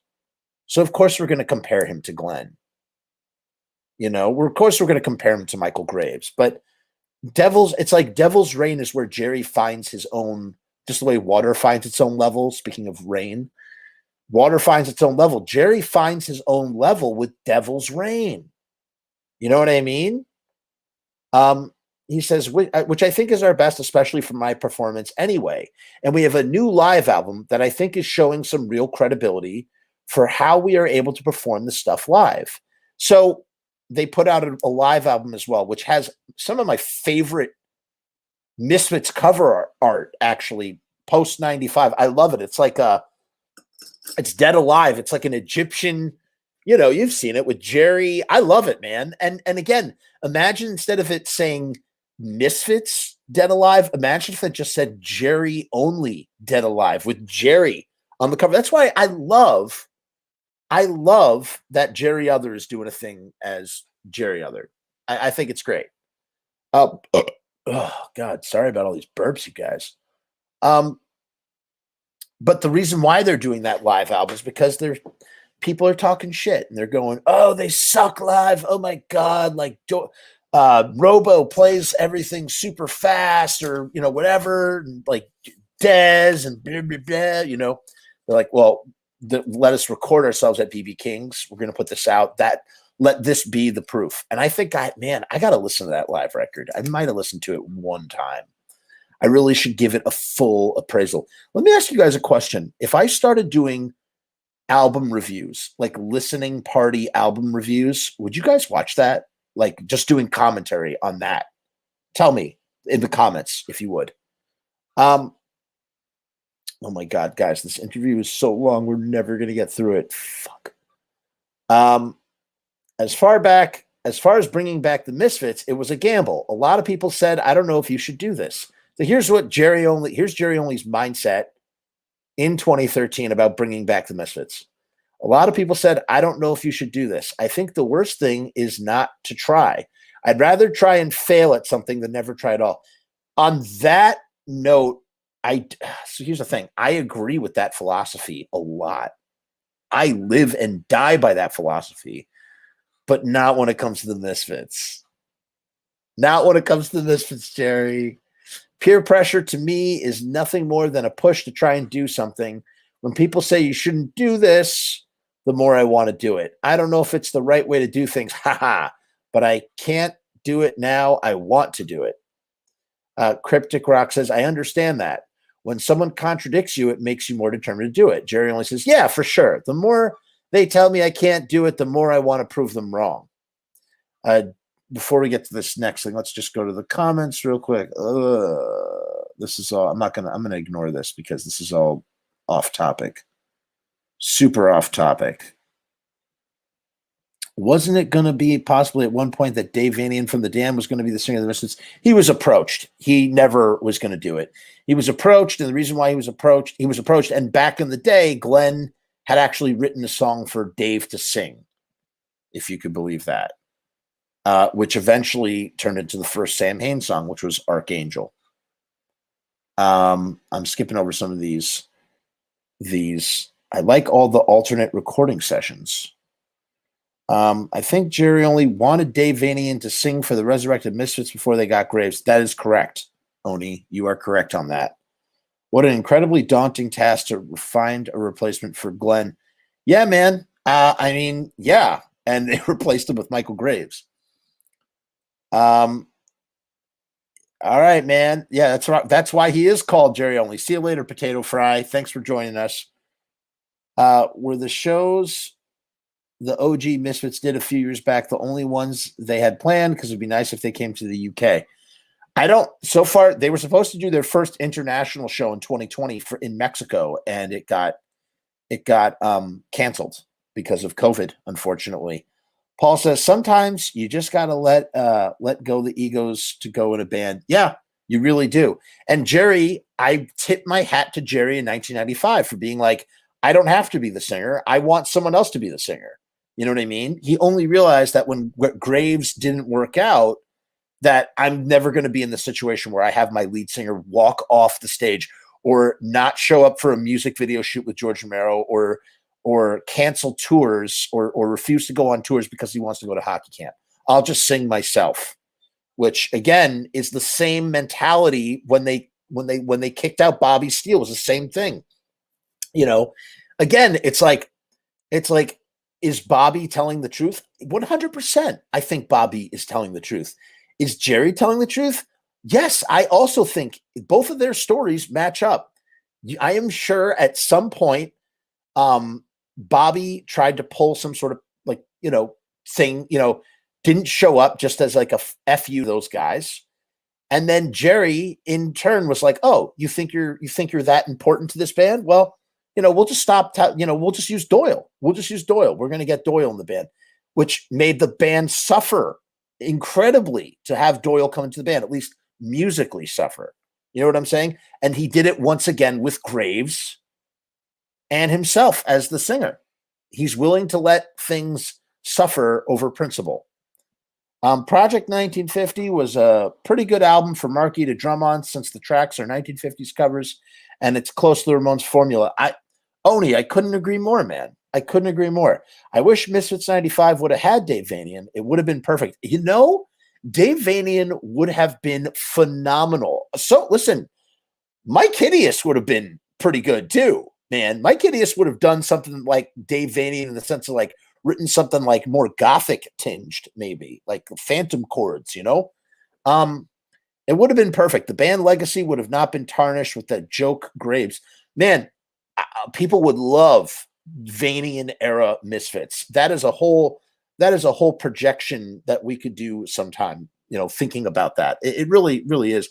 I love San Pellegrino, the Pomelo. Say that 10 times fast.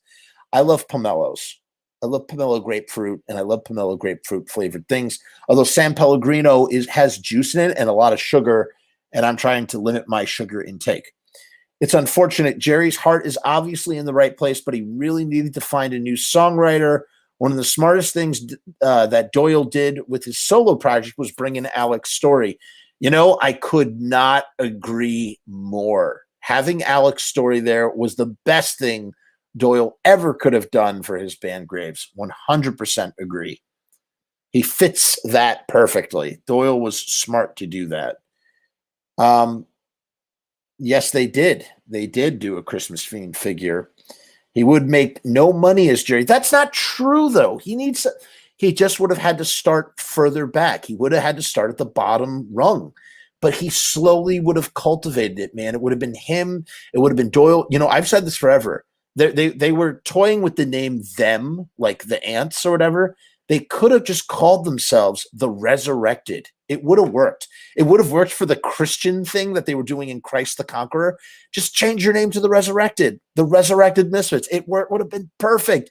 You literally could have been everything that Misfits 95 was without calling it the Misfits, or maybe without using the skull. They might have even been able to get away with using the Crimson Ghost and just calling themselves the Resurrected. Still would have sent the message without calling it the Misfits. People would understand. You know what I mean? Sorry, we lost so many comments. He would make no money as Jerry. It's money thing. It's not just a money thing purely. Of course, money is involved. It's a pride thing. It's, he helped create this thing and he wants to enjoy it, and he wants to bring it to people that want to see that or want that name, want to go to shows with that name. If Doyle really wanted to kick it up, he would collaborate more with Alex as a totally new project, play guitar and produce on some of Alex's arrangements. I think that's what he does, though. Alex does all the music arrangements. Alex does all the vocal and melody arrangements, though. I don't know, man. I don't know. I think Doyle is just happy to do his Doyle thing. I mean, that's the thing. He was calling himself Gorgeous Frankenstein, and then for obvious reasons had to change the name to Doyle. And again, this is something that I've learned. Again, this is like a common theme in music, you guys. You know what the theme is? The theme is when there are other people involved, when there are other personalities, and because they're human, they might fail you, or it might not work out with them. And then suddenly you're left with somebody else who has the other piece of the puzzle that makes you, you. And the smartest thing that Doyle ever did, the smartest thing that Danzig ever did, was just simply make the thing about them. They are the essential ingredient. There's no Doyle without Doyle. There's no Danzig without Danzig. Although for the life of me, I could never understand why John Christ, Chuck Biscuits, and Eerie Von just didn't go out as like a power trio and put out music. Like a no-brainer. Just call yourself something else, Call yourselves Lucifuge and just go out there gigging around doing festival shows. People would have loved that. Like Heaven and Hell and Black Sabbath. It just would have been like the Heaven and Hell version of the classic Danzig lineup. People would just freaking go bananas for that stuff. Did anyone get all the Misfits stuff Fright Rags put out a handful of years back? Yeah, I never buy that stuff, but it looks cool. It really looks cool. Wow, imagine if Mike Hideous would have sang for the Misfits full time. I think he would have taken the band in a much darker direction. We're going to ask him tomorrow. That's one of my questions, Oni. We're going to ask him about it. I talked to him about it a little on the phone. We'll see what he says. Sloppy Seconds, Lone Christmas, best Christmas song ever. It's great. Yes to album reviews. All right. For real? Okay. I will do that. By the way, it's not the time because we're in the middle of the show, but I have something else coming. I've really stepped up my game with the YouTube channel. I'm in the middle of this project, this video for a musician that I think you all will appreciate.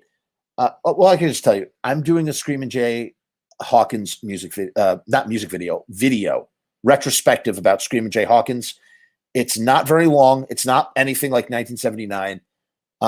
It's based on this article that I read, and I want to take some of my videos to the next level. I don't want it to just be me as a talking head. I want it to be more polished, but that takes more time that I don't have. But this is an experiment to see how well received it is, because it's a lot of effort. And if it's well received, I will do more. So, dude, I'll do album reviews. Okay. Well, I'll look into it. I got to figure a couple of things out because I don't want to get hit with copyright shit. How is Grinch record really worse than the Blue Christmas stuff? They're kind of cringy. I don't know what you're saying. Check out the listening parties. Brand confusion. Wait, how is the Grinch record really worse than Blue Christmas and stuff? They're kind of cringy anyway. I think it's fun. It's fun, and it's not brand confusion. It's not. What's brand confusion is using Misfits on all these different things that shouldn't be Misfits. Just call it Jerry Only. Just call it Jerry Only. It'll be fine. If it was Jerry Only, it'd sell 100 copies, Misfits 1,000. Easy answer why I did it. Bez, you're not wrong, but in the long run, eventually he would have gotten to a place where the original Misfits reunited. He's making over $1 million per gig, and he could still tour as Jerry Only. He wouldn't have to worry about not touring the way he has to worry about not touring, which he doesn't mind because he's making more money in a single year than he probably makes in like 5 or 10 years being the Misfits. I mean, you have to think about how much money he has made in the last few years, probably more than all his entire career, doing the Misfits easily, right? Gotta say 2011, they sounded fine, but I don't think I ever heard a band sound so bad as they did in 2012. Way too loud. Yeah, they were just so loud. You couldn't tell what song they were playing. Yeah, man. That's exactly right. I saw the Only Jerry Misfits. I like that. Only Jerry Misfits. Whoa! Stiff, you're a genius. Only Jerry Misfits. That's just as good as Des Fits. Only Jerry Misfits with his son on guitar. Oh, I see what you're saying. That Only Jerry Misfits. So there's the Des Fits, and then there's the Only Jerry Misfits because they're both Jerrys. One's Jerry Only and one's Jerry Other. I like that. Only Jerry Misfits. Wow. At the Roxy in Hollywood in 2014, had a great time. He gave me a look, and I could see that he loves playing and touring so much. It's sometimes, yeah, it does. That's exactly what it does, dude. It clouds his judgment. Nah, man, bottom rung at a 40-year-old dying in a dying genre. I don't know. Could have called themselves unfit at many points. How about this? Here's a trivia fact for you. There was almost a project. It wasn't almost. There was a joke between Mr. Jim, Mr. Jim, Rick Riley from The Victims, and Bobby Steele, and they were going to call themselves the Unfits. They were going to play Misfit songs and call themselves the Unfits to be in the Misfits. Never happened, but they joked about it. The Resurrected is definitely a cool name, 150%. I'm actually somewhat surprised Uncle Glenn hasn't resurrected the OG lineup for some reunion shows. It makes me sad because I think Christ and Erie would do it. They would do it. There's a lot of reasons why. And frankly, things are good the way that they are right now. That's all that has to be said about it. I want a new 12 song album of Jerry songs and whoever he has in the band. I love Graves era and Jerry era stuff. It's all fun stuff. You know what, Chris? A bunch of years ago, I would have called you, crazy for saying that. But, dude, whatever floats your boat, bro. Honestly, whatever floats your boat. I just don't want it to be called the Misfits. Jerry's hypocrisy is slandering Glenn for his satanic shtick while he's been touring and singing Glenn's violent and dirty lyrics to the kids for over 20 years. Yeah, but he changes the lyrics. He says, I got something to say. I fed a baby today. No joke. No joke. What's the future on the Misfits? It's very simple, Jack. This is the future. No joke. They're going to keep doing original Misfits shows until they stop getting those guarantees. When the money dries up, they'll stop doing it, and that will be the end. And you know what? I'll be honest with you, dude. I saw it at Madison Square Garden. I've seen it 3 times. I saw it at Madison Square Garden. I never need to see it again. If I never see the original Misfits again, that's okay with me because that show was so perfect Like, and so was the Riot Fest Chicago one. I talked about them in previous episodes. You can check those out if you want. We did a whole I reviewed the shows on my blog that I used to write on it. We read through them. Those shows were so perfect. I don't ever have to see it again. Chuck drummed on John's solo album, but for Christ's sake, a single and instrumental was tops. I get it. Yeah, Flesh Caffeine, right? Yeah. So, maybe they could do something.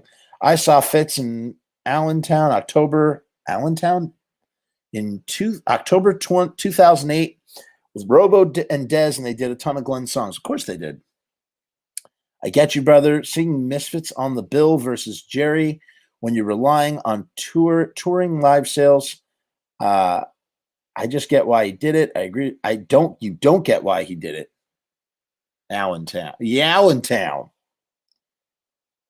He could have totally called the band Walk Among Us. Absolutely.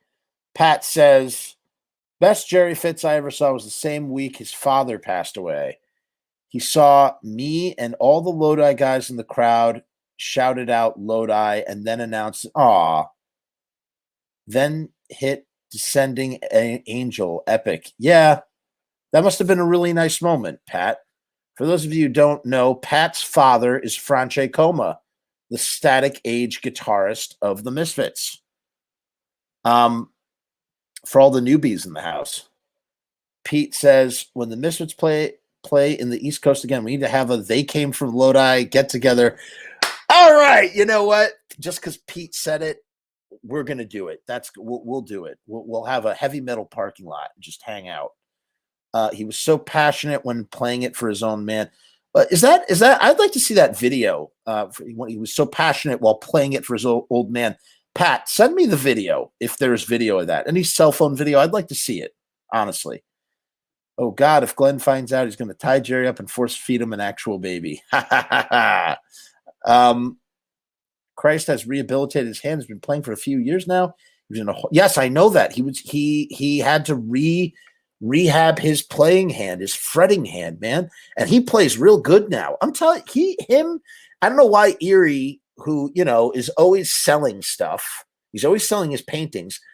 Guys, get together and just start playing music. You know what I mean? Just do it. Just do it. The MSG show was magnifique. I got it somewhere. I'll find it. Yes, Pat. Please do. All right. Back to the interview. Back to the interview, everybody. He says, as you said, you took over lead vocal duties after the departure of Michael Graves. You have provided backing vocals over the years, but this is your first time taking the lead. What was this experience like for you? And Jerry only says, what I found out was you need to approach studio recordings in a different manner of speaking. Back in the day, when we did Static Age, we would go into the studio and we would play it live. We would play it 5 or 6 times. And in those days, you cut tape. You actually took a razor blade and cut tape. If you had a good verse that you liked, you found out where that spot was, you cut it and tape it together, and you piece your song out that way. These days, it's the push of a button. However, I don't actually know. We'd have to ask the engineer. I don't think a lot of that happened with Static Age. I think it was mostly played live in the studio. There were only a few overdubs, and Glenn did all of his vocals sitting down in a chair, supposedly, from my understanding. The thing is, you need to get your drums in first. We always put our drums in first. We play along with the drummer live to get him, to give him the feel and energy, and that's what happens. You always build up when you're doing a studio recording. You always, as a non-musician, this is one thing that I do know.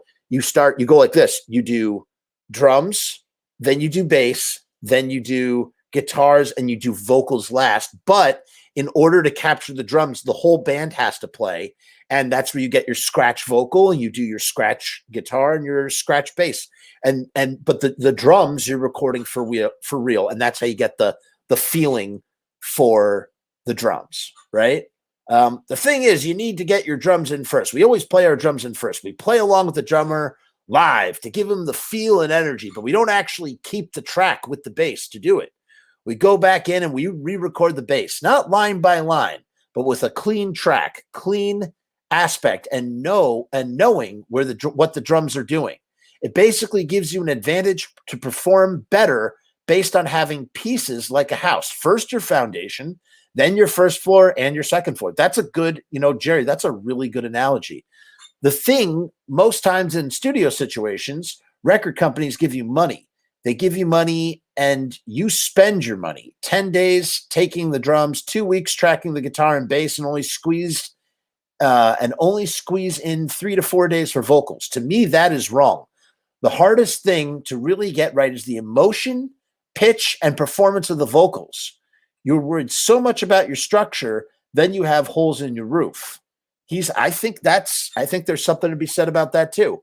So what we do now is we get the drums done. I record the bass first in the morning. Then Cadena will do a bunch of guitar work. I will be working on my vocals, and then I will sing. I will sing until I start singing like shit. Then Des will come back in and work on guitars until the end of the evening.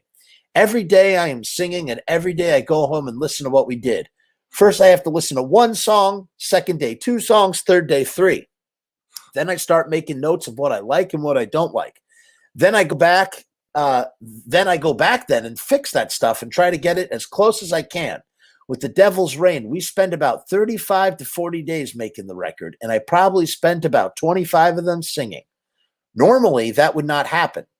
Where I may fall short as a premier vocalist, I make up, he's good. He's pretty good about not, he knows he's not the best vocalist in the world, and he's been pretty, he's been pretty good about that stuff,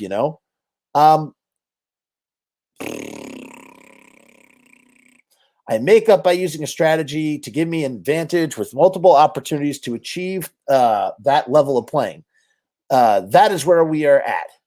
I'm really happy working with these guys, and we work well together. Everyone understands their spot, and there are no egos. I really, truly kind of, I think Jerry is obviously the centerpiece, but I truly believe that these guys worked pretty well together for them to have worked for as long as they did. Des and the GOAT had us, and Robo before him, they had a steady paycheck, and they don't mind Jerry calling the shots, and it's just like it's easy peasy lemon squeezy. I am really happy working with these guys. We work well together. Everyone understands their spot. There are no egos. When I am ready to sing, Des says, "Okay, we'll take 5." Then as soon as I'm shot, I admit it to myself immediately, and I say I am done. Des just steps right back in and picks up where he is supposed to pick up and works on guitars all day.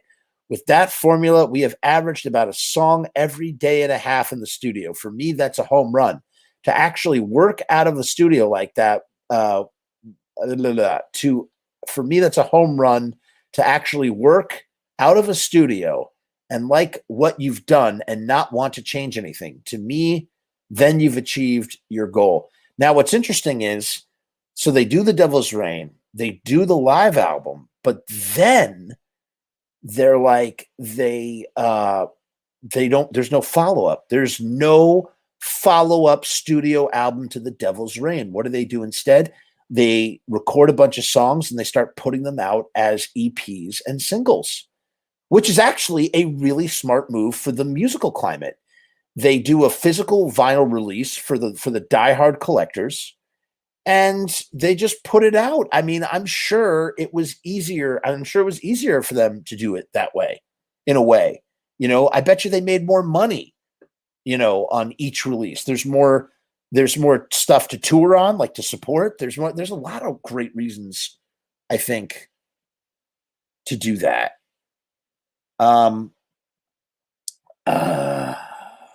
My voice is starting to fail me.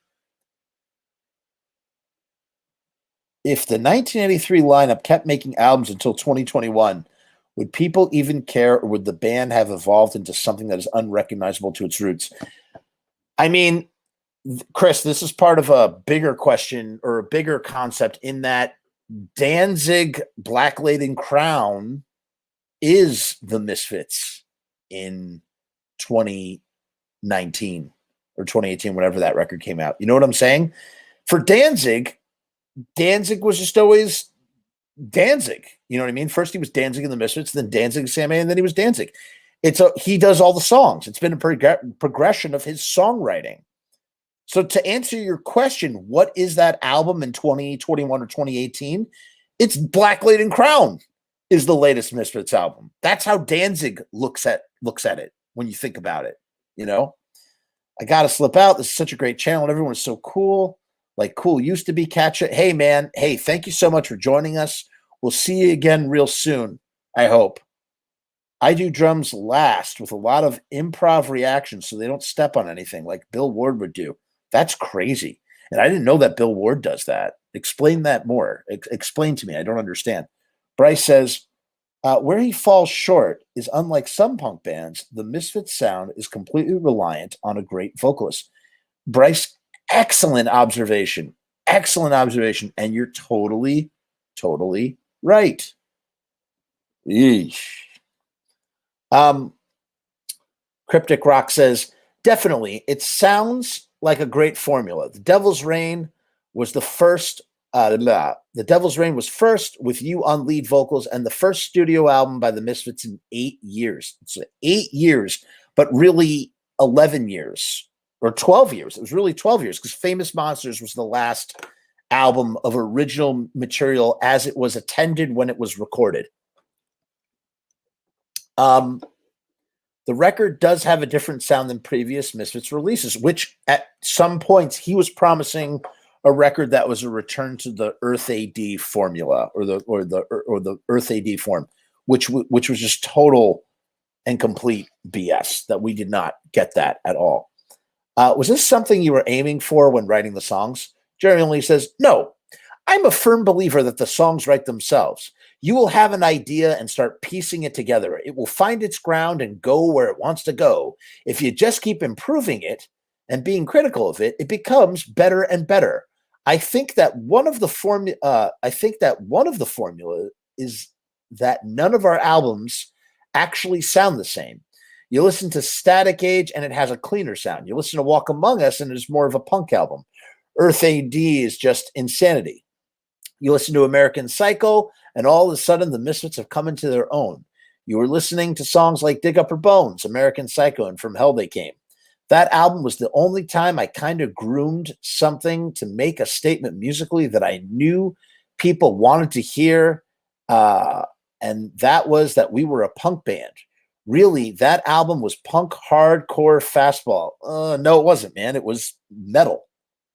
It was metal with subversive songs about Christianity, somewhat catchy, hooky, but it was metal. I don't think of it. Doesn't feel. It's not punk. It's like, if anything, it's punk metal. It's like a punky metal.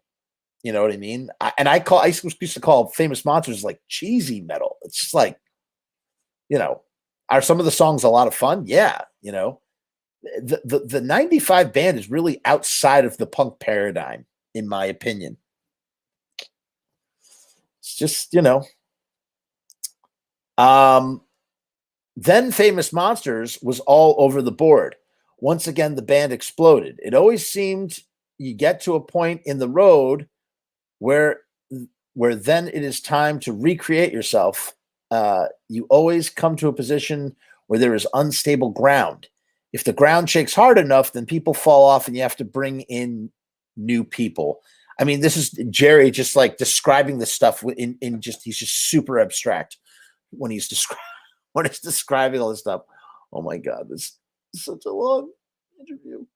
Once again, the band exploded. It always seems you get to a point in the road where it's time to recreate yourself, and you always come to a position where there's unstable ground. If the ground shakes hard enough, then people fall off and you have to bring new people in. That is what happened after Famous Monsters. My vision after that was that I had had enough of trying to deal with too many personalities and not have the respect given to the project I was given, that I was looking for everyone else to do. When Marky, Ramone, and Dez were in the band, they wanted to do a 50s record. I felt that if I did a 1950s cover record, picking nothing but number one songs, came up with a good arrangement, good tempo, and a good feel, and made it our own, I would totally be above criticism. You can't turn around and tell me that every song I did that was a number one song, because that's how Jerry's thinking about it. He's out of songwriters. Graves is gone. He's lost his whole band. He's like, I know, I'll just take a bunch of #1 songs from the 50s because the Misfits, classic Misfits, are kind of 1950s-esque, and we'll just make them like Misfits songs. That's like totally what his logic is with this thing.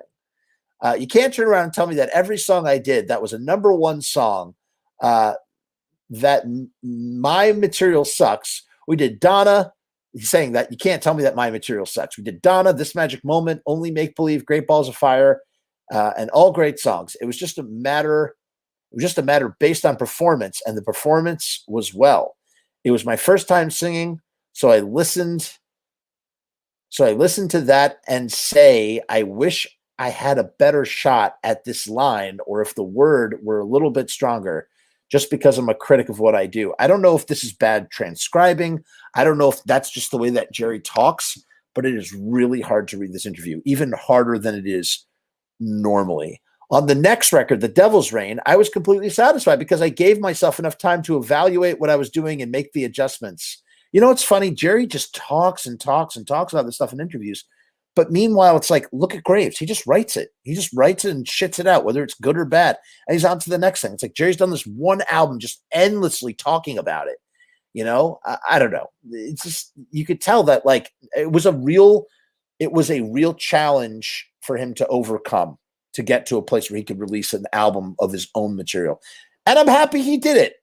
Jerry, awesome. Awesome, dude. Good for you. You know?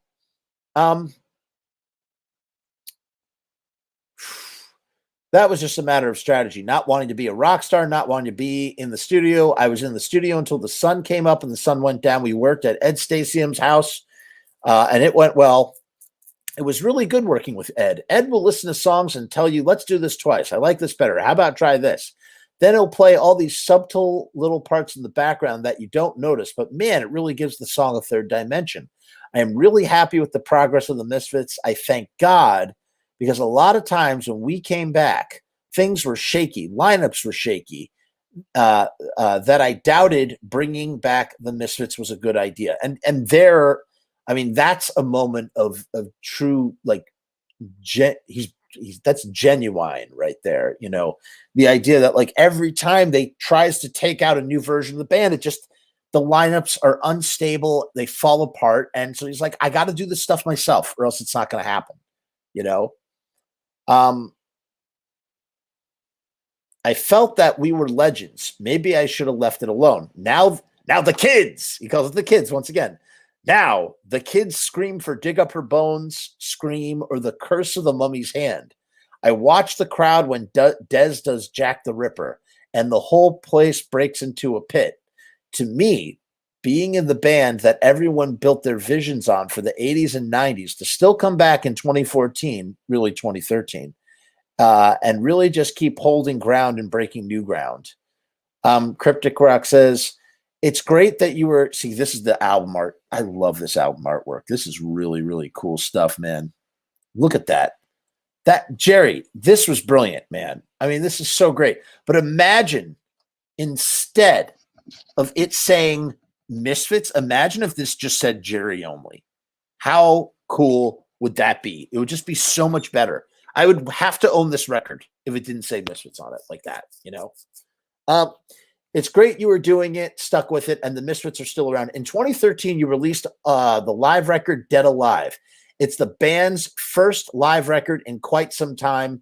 What was it like recording this live record? Jerry only. And you'll notice that there are no original Misfit songs on this record, because when they did Evilive in 1998 for the fan club, they did a bunch of Danzig Misfit songs, and Danzig put the kibosh on the record.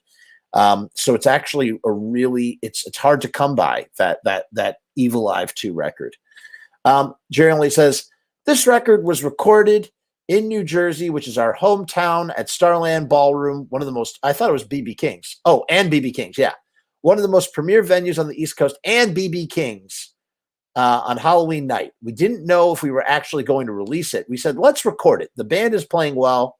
When we recorded it, we listened back to it and said, you know, it has a lot of energy. It really shows that the live band as a 3-piece unit is really pulling its weight. So we decided to do it. Based on, see here, he says it right here, based on contractual issues with older material and the fact that there was an older album called Evilive, we decided to go with the more current lineup material, such as American Psycho, Famous Monsters, and Devil's Reign, and science fiction double feature. And he had to do that on purpose because he couldn't use the Danzig songs. And they had to, they did a studio version of science fiction double feature. It was one of the last songs that came out.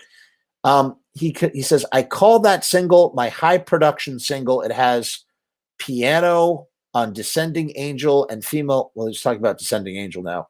It's something I always wanted to do, being a big fan of oldies. I really wanted to have something that was well produced and that people can listen to and say, hey, this band really has class other than just balls. So all the way back in 2013, science fiction double feature didn't come out till later, maybe.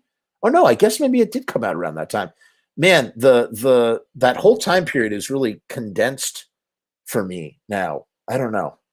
It all blurs together. Oh, these are hurting my ears. Woo! All right, we're almost through this interview, you guys, and then we'll look at the comments and call it a day. Almost. Oh my God, no, we're not. The band has definitely proven over the year. The band has definitely proven over the. This is crypticrock.com. The band has definitely proven that over the year. That band has definitely proved that over the years. You were a pioneering band back in the golden age of punk, combining punk rock and horror-themed topics. Many would say that you created what we now know as horror punk. What is your opinion on the direction of punk rock today? Jerry only says, well, I'll tell you what. When punk rock first came down the pipes, I thought Sid Vicious My Way was a breakthrough. The Clash came out, and we were the Clash came out. We were really punk in the beginning, and then they turned into a little bit of reggae and ska, which really worked. That kind of brought punk music into the mainstream as far as public awareness. Today, I like Green Day. I saw them the other day. I do like bands that are out there today, but at the same time, I think that's where we excel. Horror punk and the horror punk scene. So here he is referencing horror punk himself. I like it and I like the idea, but what I need from the horror punk scene is great songs. That's what I am waiting for from the horror punk scene. It isn't a bunch of guys in makeup. It's where are my songs? Where is David Bowie's Space Odyssey or Michael Jackson's Thriller?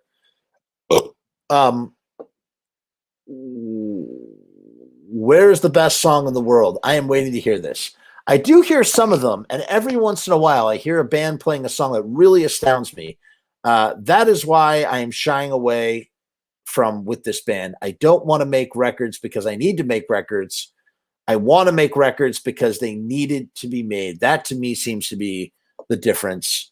Cryptic Rock says, I agree with you. Song quality is the most important thing. The Misfits continues to be strong, and we're very busy in 2013. Remember this, the Fiend Club, the Nutley Brass Fiend Club lounge music thing. This was cringe. This was so bad. Misfits meets the Nutley Brass. What was Jerry thinking when that got put together? My God. Oh my God. There are a lot of comments here. Jesus. Last year was tough. We came out really strong and recorded 9 songs in the beginning of 2013. See, that's what happens. They recorded 9 songs. They're like, so that was the follow-up to Devil's Reign. Were these 9 extra songs? And instead of putting out another album, they just released a bunch of singles, which was super smart to do. Then, unfortunately, Dez's ex-wife had a hiking accident and was killed. I didn't know that. Jerry's dad died. My good friend Josh from the 930 Club died. It seemed that every time I turn around after we started the year so well, everyone was dying around me. I took that fuel, and instead of getting depressed and let things slip away, I feel more inspired than ever to come up with something great, something that is really going to define the ups and downs, as they say, the thrill of victory or the agony of defeat. In our success, we find our ultimate failure is losing these people along the way. You can look at the way life treats you and the bag of rocks you were handed and think of it as a burden or a weapon. We are trying to use it as a weapon and recreate the band again, to come up with something new, to keep releases coming, keep the records coming, and put out a bunch of EPs and blend them into albums as we go. That's what they were going to do. Had the original Misfits not come to an agreement, all those EPs would be collected as their second album or a new album, which was a smart way to go. It's a second bite of the album. I don't know what the reason why they redid Descending Angel. And I believe that was written by Graves. So he had to have some sort of agreement with Graves to, I think, put that out, maybe? Who knows? But here's where he talks about something that he really excels at really, really well, his packaging.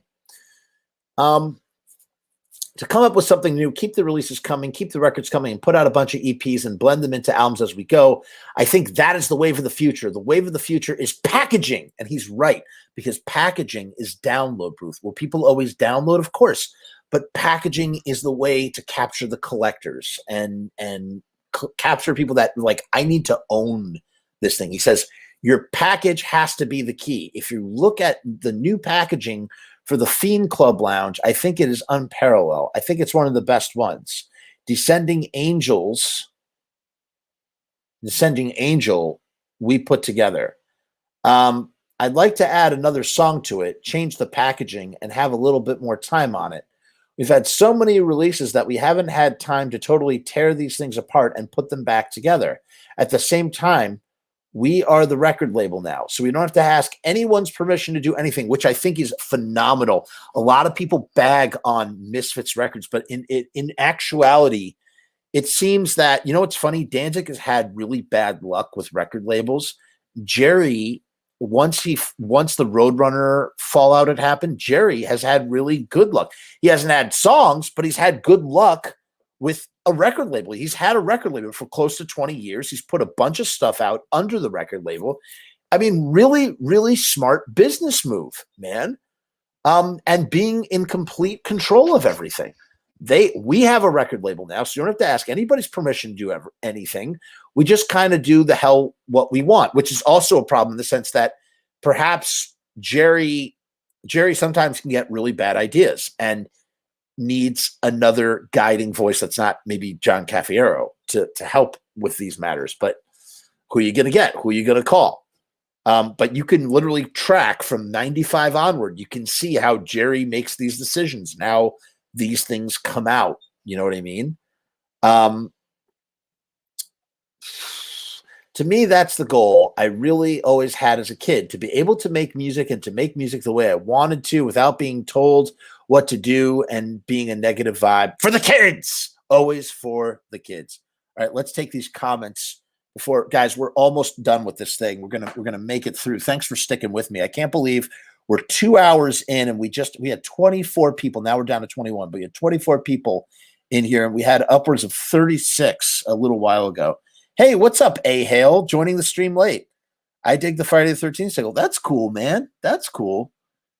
Jerry's Vox on the split where he sings the day the earth caught fire rock. He's ferocious. I don't know about that, man. I don't know. I haven't listened to it in a long time. I'll take a listen and check it out. Bryce says, I wonder if the Earth AD-like record may have been scrapped or unused Misfits 95 material, considering Famous Monsters has shown them moving in a heavier direction. Well, there might be something to that, Bryce, because The Monkey's Paw is actually a Famous Monsters track, for those who are not aware. One or two of those songs from The Devil's Reign are actually leftovers from Famous Monsters that were never used. Pete says, I was playing the Friday the 13th game on my daughter's Switch. I heard the Misfits Friday the 13th song playing. That's crazy. I did not know that.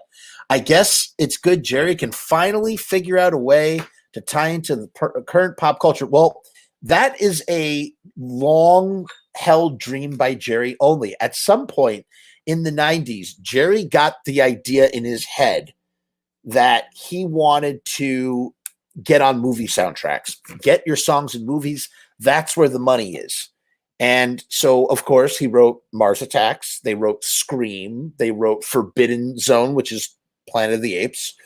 All of this stuff was in hopes of getting on a movie soundtrack.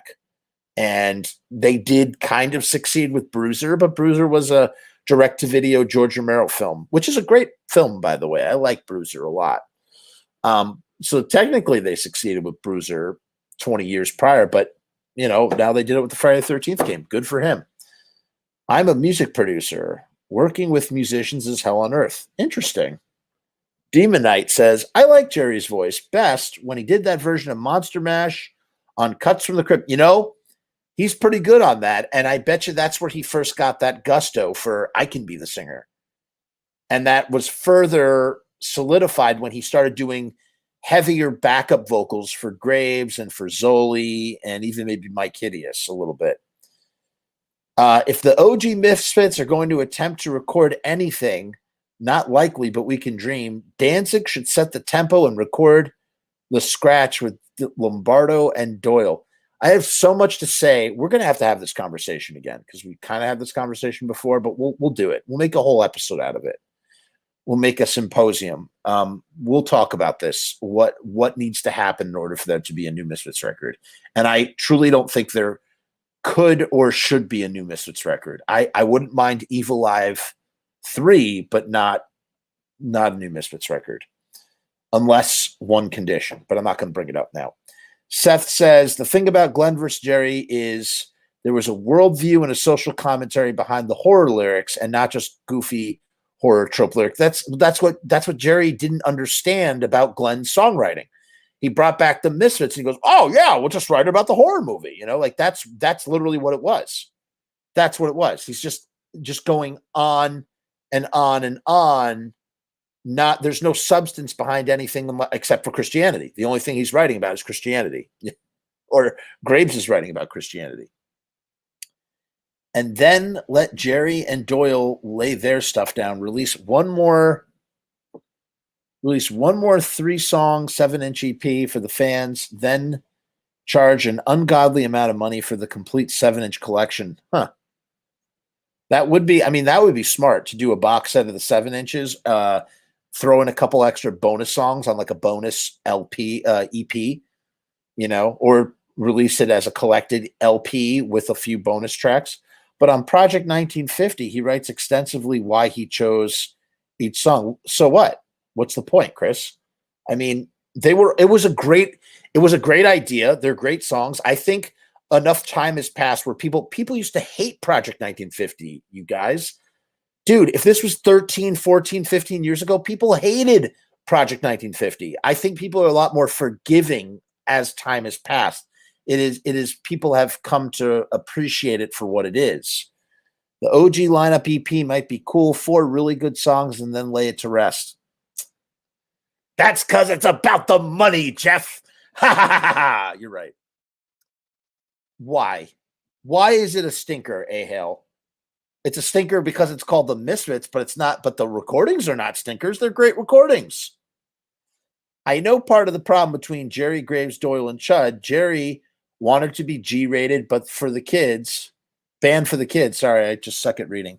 Jerry wanted to be a G-rated band for the kids, wouldn't let them smoke weed. They would defy him, make dirty jokes on camera. I mean, that's part of it. That is part of it. The geriatrics, whoa, walkers among us. Paul, you better copyright that. You better copyright that quick. Raphael says, once Jerry's Misfits played on a TV show with Robo. Yes, dude. In 2010. I watched it, and for me, all the songs they played, the Earth AD songs, sounded much cooler than the other songs. I wonder if Robo did that much difference since he was the original drummer for the songs, or is it Jerry's vocals that fit better to that album? I don't know, but I got to check out the Earth AD songs on that. I feel like I've seen that, Raphael, and I feel like it's not that great, in my personal opinion, but you could be right. See, Jerry's obsession with Misfits having class is a major issue. The Misfits are all about balls. Not that is NJ. That is a good NJ Fiend. That's a good point. Great point. You're right. Well, class is one way to look at it. For him, it's more like it's Scooby-Doo. He wants to turn the Misfits into Scooby-Doo. Are you on Facebook or your email? I'll explain the Bill Ward method. It prevents my drummer from throwing his sticks at me during rehearsals. I mean, you could there's an email contact on this channel. That's the best way to reach me off of the channel if you want, or you could just write it in the comments, whatever you want to do, dude. However you want to skin that cat. No one wants to hear classy Misfits. They need to be singing songs about I'm screenshotting this right now because this is hilarious. Hold on.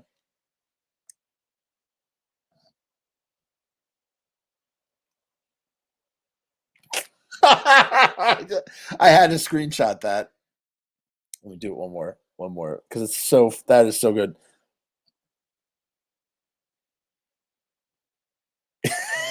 wait 1 second. Oh my God. This Russell Casualty, I don't know if you're still here, but if you are, this rivals that comment you made one time. That was so good. Thank you for that. Thank you for that. No one wants to hear classy Misfits. They need to be singing songs about cum and killing people. Throw some Misfits condoms in those CDs. A little packaging for your package in your package, if you will. Yeah, dude, I love it. I love the marketing. It's good marketing. I love every record from Cough Cool to the latest singles. I love music, and they are fun records to me. I just take them for, Chris, totally respect that. That dude, that's valid. What you're saying is valid. I don't agree about calling the later stuff Misfits, but if it's just Jerry only, like, fuck yeah, dude. All about it. What exactly happened between Jerry Graves and Chud that caused the breakup? That is a whole long story that we should really save for another episode. That, frankly, I could use a little help on. So maybe, actually, I'm pointing to something that is related to that story. We'll talk about that. Might as well branch off a little bit. It's so easy to theorize or fantasize about all the wrong turns the Misfits made. I do too, but at least I got to see them reunited at Madison Square Garden. It was a magical night, and now I can die happy. Stiff Richard, me too. I was at that show with you. Go find the episode on my channel where I did a review of the show, talked about the girl in the wheelchair, everything. Go check it out. You will enjoy it. Eric's here, everybody. Yay! Eric. First of all, Eric tipped me earlier today when I was testing. So I did a test with Mike Hideous. Mike Hideous wanted to make sure that everything was working well. Understandably so. He's a professional. And Eric got a notification because he subscribed. He got a notification that this was coming, even though we weren't live. So he posted a comment and tipped me $5, man, because there's a little super sticker button right here. If you feel like supporting this channel, you can leave a tip if you want to. And he left a tip, and he's like, I'm early for once. I was like, oh man, you're too early. Dude, Eric, it's at 9 o'clock tomorrow. Go to the thing again. It'll tell you. I set it up. Eric, go back to the email where you got it. You'll find it. Thank you, Eric, for your support of this channel. I really appreciate it. Truly. All right, guys, let's rock this home, man. Let's rock this home because I gotta wait, hold on 1 second. Eric says about what happened with Graves, Chud, and Jerry. There's a YouTube video with audio from the last show they did together and a miles-long blurb about what happened in the comments. Send me the link, dude, so I can read it, please.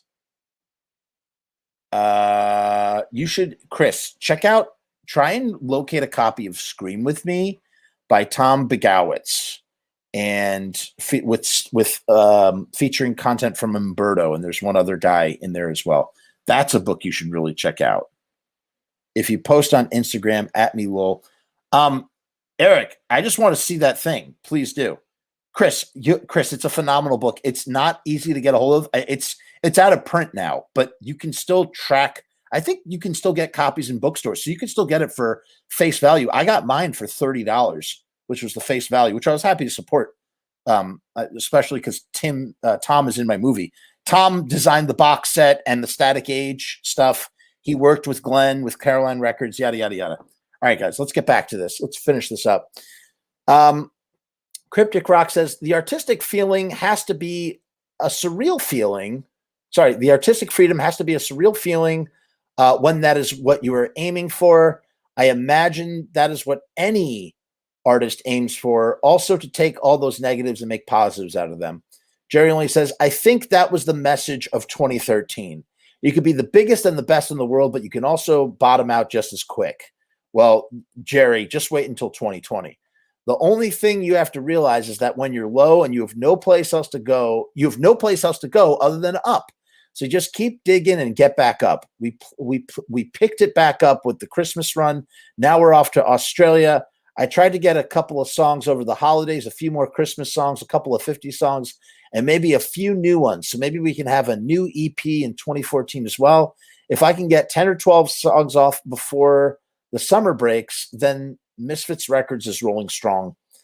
Cryptic Rock says, that's great. It's really something to look forward to. Over the years, you worked with and befriended so many other now iconic punk artists, from the Ramones to the Sex Pistols to Black Flag. These bands, as well as the Misfits, have had a certain raw, uninhibited attitude that you don't see nowadays.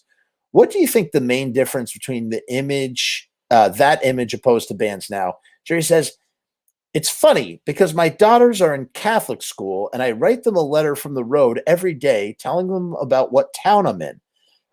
I give them laminates and they follow us around the country and put stars on where we're going. I write them about what I found, what people are like, what's cool and what's not cool. I am kind of right on with it. Them? What? I am kind of right on it with them. What? Oh, check this out. He says, I don't play Last Caress. I will never play it. That's not true because eventually they did Static Age in its entirety.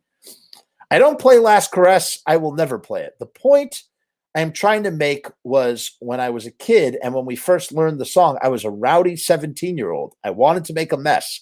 I wanted to be an idiot. I wanted to get drunk, get locked up kind of mentality. When we did Last Caress, it was cool. I had the idea, all right. Who cares? And not to take it serious. As years went by, I saw something on TV of this couple in New Mexico who torched, raped, abused, and starved their 6-month-old baby until she died. That's terrible. I swore that day I would never do that song again. Not because I took it seriously, but because some idiot out there might be into this band, might be all doped up, and might think something evil like that is cool. I won't live with that. I won't live with myself with that. You know, I mean, Jerry's kind of a hypocrite here because of all the other song lyrics, but at the same time, I gotta admire his heart. You know, that he genuinely, you know, that he really felt something when he was watching that TV and saw that program. However, then he sings a song like Theme for a Jackal. Dead daughter in the river, entrance gained by her liver. Sorry, it's late. What the fuck is it?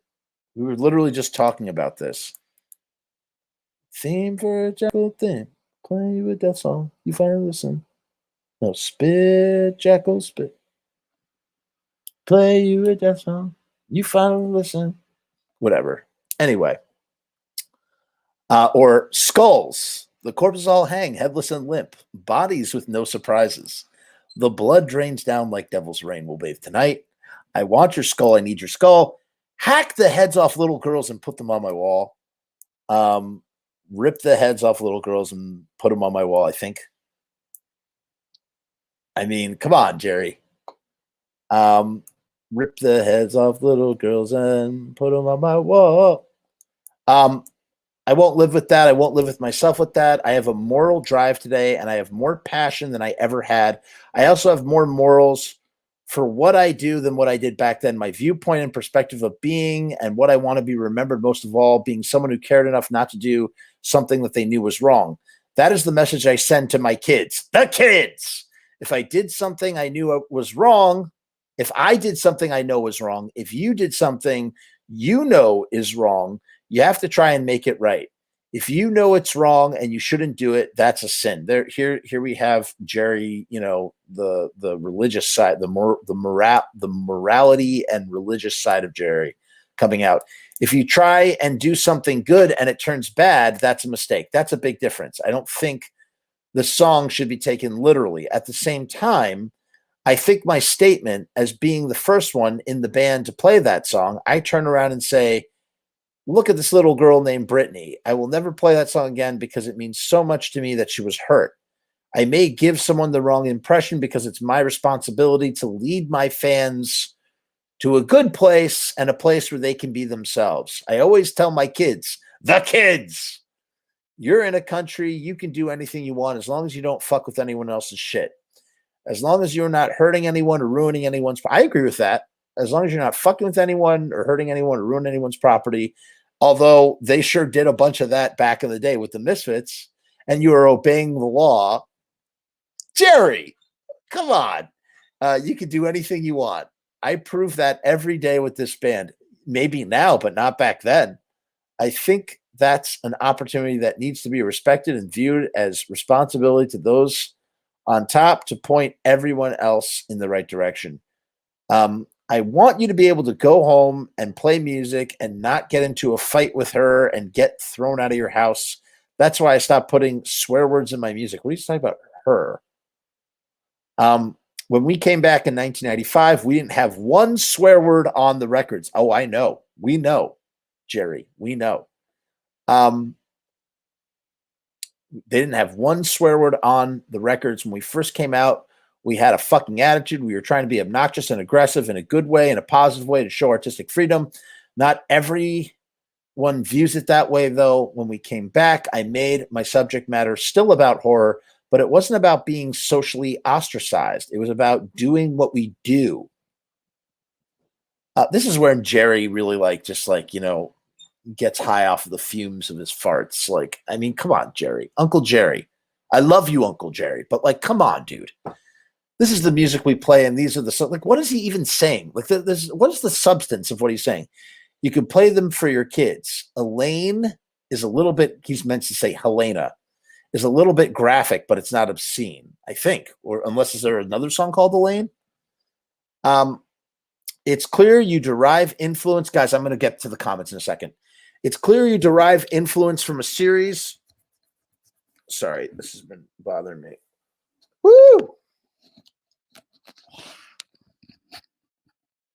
It's clear you derive influence from a series of different areas of original rock and roll. Tell us about some of your musical influences. We've just heard this so many times. My dad was a football player at Lodi High School before he married my mom. My mom was a cheerleader, and she used to collect 45. She had Buddy Holly, Little Richard, and Danny and the Juniors, and Dion. My dad worked all day. He had gone to college, married my mom, and went to work in a machine shop learning a trade. He would be gone all day, and my mom would put on 45s. I would sit there for hours listening to oldies. In the 70s, I got into Led Zeppelin, David Bowie, and Queen. I saw all of their first tours because I was a 1973 and 1974 kind of guy coming up in high school. That is when all these bands started putting out their records, and I would go see them play at New York City at the Garden or the Beacon Theater.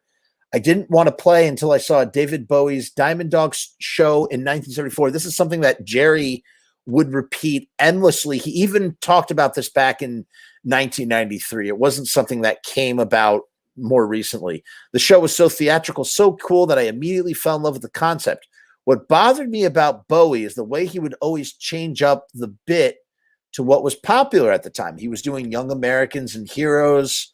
I was a Ziggy Stardust fan, so I promised myself that when I started my band that I would never change it, which true to whether it's because he couldn't change it or decided not to change it, he did keep true to that. Jerry Only is a more evolved version. I kind of think Jerry Only, he's like a Pokemon, like the Pokemons. They start as like the baby Pokemons, then they get to the biggest Pokemon. Jerry Only is like the final version of his Pokemon with the spike. He's got the spikes coming up, and the vest is perfect. He's perfected his look. He's the perfectly evolved Jerry Only. Cryptic Rock says, so you were determined from a young age to stay true to your vision. Jerry Only says, luckily for me, Glenn and I had come into the scene back in 1977. I was still in high school. I used to drive to high school, hang out in the city, and then come home at 4 to 5 a.m. in the morning and scrape my ass up and go back to school. What happened was everyone in New York was kind of fucked up. They were all doing dope. They were all older than me. I was 17 and everyone else was in their mid-20s. I was an athletic. I wasn't a heroin addict. When we found out that we couldn't really hang out with those people and to be accepted because we weren't into that New York dope scene, we started doing our our horror stuff, which is, wow. That, that was spelled out so perfectly. This is why you read interviews, man, because you're just like, you're going to hear something for the 100th time in a way that really so that makes so much sense, though. Like, their horror image kind of started to take off in the last year that they were really involved with the original New York 77 scene. Because from 1980 on, they got involved with the hardcore scene. But from 1977 to 1979, they were with the Misfits, are a New York band. They were playing Max's Kansas City.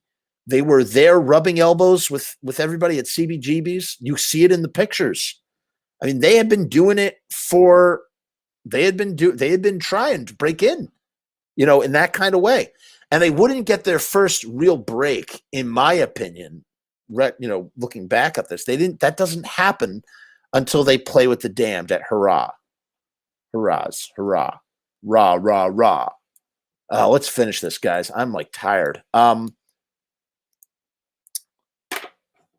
When we found out we couldn't really hang with these people and be accepted because we weren't into that New York dope scene, we started doing our own horror stuff. That makes sense. That's when the horror stuff starts. We started writing songs like Teenagers from Mars. The horror scene was something that Glenn and I always enjoyed. He was into comic books, and I was always into horror films and sculpting. So what happened was we created something really strong. What happened with my machine shop was I was able to create the persona of Jerry Only that was able to stand the test of time. I improved on it. My spike's getting bigger. He literally says what I just said. The spike's getting bigger and sharper. The leather gets a little bit thicker. The guitars get a little bit more rugged. I would say they get more demonic and sharp. And I am basically pumping the same stuff I always pumped. I am never changing that. I try to keep promises to myself. And he does, man. He really does. You can't hate on Jerry Only for that, man. He really does. He's got a gimmick, just like his brother. His brother's even more so. They got a gimmick. They do a thing. They do it really well, and that's it. He says, I'm lucky being in the band. I'm lucky. Being in a band is 1,001 shot, maybe even greater odds. You have to be lucky. You really have to love what you do, because you may be standing there with nothing at the end of it all. I've seen that happen to people who were great, who were superstars, who stand there at the end and have nothing to show for it. Could you imagine how that's terrifying to me? Could you imagine that that's the case for some people? It's the ride and the journey. It's what you live. But this is also motivational Jerry, which we get in some interviews where it's just motivational Jerry. It's what you live in the hearts of others that lives on. Think about what he just said. It's what you live in the hearts of others that lives on. What the fuck does that mean? I don't read too good, but I like to consider myself a pretty well-read guy. But what the hell is he saying here? He's saying, I already lost it in this block of text. It's what you live in the hearts of others. It's what you live in the hearts of others that lives on. It's what you live. Oh, it's what you leave in the hearts of others that lives on. It's just the person who transcribed this sucks. It's what you leave in the hearts of others that lives on. Okay, sorry, Jerry. That's not you. That's them. I try to meet everyone after the show, say hello, and take a picture. For them, it's a big night. For me, I am there anyway, and I really like meeting people. People like to hate on Jerry. Oh, ego and blah, blah, blah. You can't hate on the dude for that. You can't. It's fucking awesome that he does that stuff. I mean, like he really goes out of his way, I can't do that when we pay 20,000 to 30,000 people, but when we play 1,000 people, I can spend some time, sign some stuff, and be personable. You only go through this world once. If I'm not at home with my little girl, then I am with you. I will give you the time that I have to make your day a special day. And that is true. I'll never forget, after the second Riot Fest show in Chicago. By the way, if you're just joining us, please like this video, leave a comment, or please subscribe to my channel. Subscribe, buy a sticker, buy a coffee, do all that stuff. Right after Riot Fest Chicago finishes. I get behind the barricade. I'm there. I'm standing with him and John Cafiero. It's me, Sal B, Jerry Only, and John Cafiero right after the second original Misfit show. Jerry has just performed like a 90-minute tour de force set, and he could not have been nicer or friendlier. There are some guys, they finish their set. Musicians are like, leave me the fuck alone. Don't talk to me. Leave me alone. I just want to do my thing. Not Jerry. Jerry was so nice. I gave him Dave Lombardo's set list, which Sal gave to me. And it's framed right over there. You can't see it. Jerry signed it, and we took a picture. And he chatted with me for a little bit. You know, I wanted to be like, hey, dude, I'm making a movie about you. I did meet his friend Kanj, though, Kanjalowski, who remembered speaking to me. Long story. It was interesting. I bumped into that guy. Is this the end? Oh, thank God. We did it. Not that I don't enjoy doing this, but it's just like, I wasn't expecting to do 2 hours and 40 minutes on this show. And we have 31 people. It's 11:33 p.m. at night. There's 31 people watching this, and we've been doing this for 2 hours and 40 minutes. My Lord. Last question, you guys. It's great to remain humble through all the success. My last question for you is pertaining to horror films. CrypticRock.com covers rock and metal and horror films. I'd like to know what are some of your favorite horror films. Jerry would say, Night of the Living Dead. The Exorcist bothered me. It still bothers me, even though I have a crush on Linda Blair. Ha, ha, ha. It bothers him because of his, you know, he's religious. And that's why I think The Exorcist has such an impact that it does. It didn't for me. I'm Jewish. I just right over my head. But I think if you went to like Catholic school or something, I feel like The Exorcist could really fuck you up. Rightfully so. I almost wish I went to Catholic school so I could have the Exorcist experience that I don't have because I don't know any of that stuff, you know. He says he's a big George Romero fan. He watches The Walking Dead a lot. We do a lot of horror conventions. Those guys are really nice people. Blah, blah, blah, blah, blah, blah. There's a bank commercial with a zombie walking into a bank looking for a bank account. We can't shake zombies. They're everywhere now. CrypticRock.com says they are. I agree with you about horror films. The stuff from the 1970s and 1980s are excellent. Romero is great, along with Dario Argento. Generally says, we went to Argento's place in Italy. We were at Tom Savini's house not too long ago as well. Tom is every monster you can imagine. Life size, all over the place. I said, Tom, who dusts all this stuff? Ha, ha, ha, ha. Check out the Misfits with their things. Oh, we did it, you guys. We made it through the end. We did it. All right, let's do the comments, and then we're going to wrap this up, okay? I'm going back up to the comments.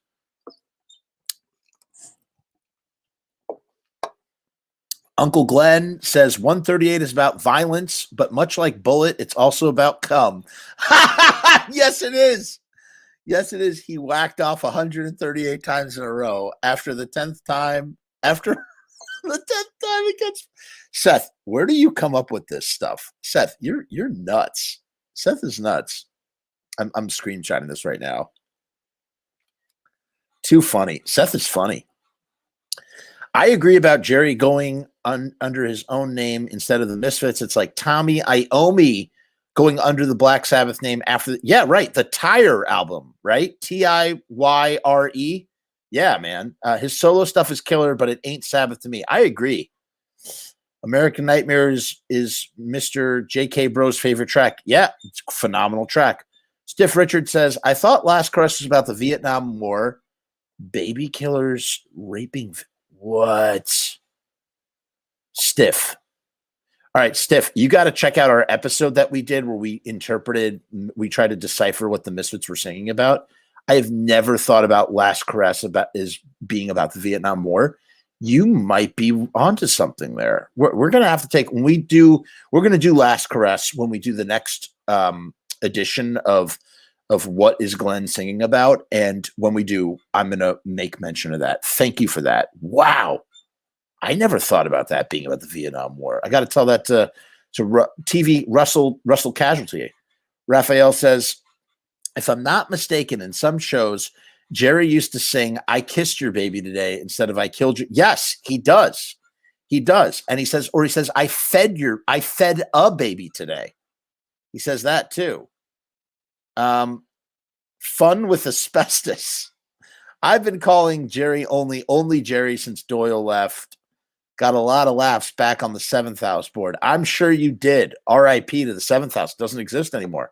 Only it's on Facebook, but not on, I think the forum is gone. Seth says, what would they do with the big old werewolf cock on the Earth AD cover? Replace it with Bambi? Seth, it's not a werewolf cock. It is a snake dick with skull balls. Take a closer look. It's a snake dick with skull balls. And ask Russell Casualty what his mom did to that shirt when she saw it. Stiff Richard says, Helena's pretty sick and fucked up. Inspired, yes, Boxing Helena by Jennifer Lynch. Interesting film with Julian Sands. Jerry can't make excuses for that one. No, he cannot. Uncle Jerry does not approve of swear words. Uncle Jerry! Uncle Jerry, you know, this is all in good fun. We love you. Well, I mean, we talked about you for almost 3 hours.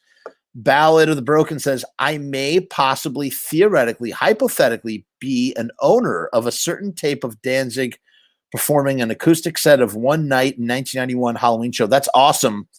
I believe that's very hard to come by. And that was for Ricky Ratman's birthday. What else is on that tape, Ballad? People who trash Jerry only fail to realize that he's not this commercialized Hollywood prick simply because of the merchandise deals. He's humble and will talk to anyone regardless of background, class, etc. That's true, man. And the merch is what keeps him going. My opinions about Jerry Only have absolutely evolved over the years.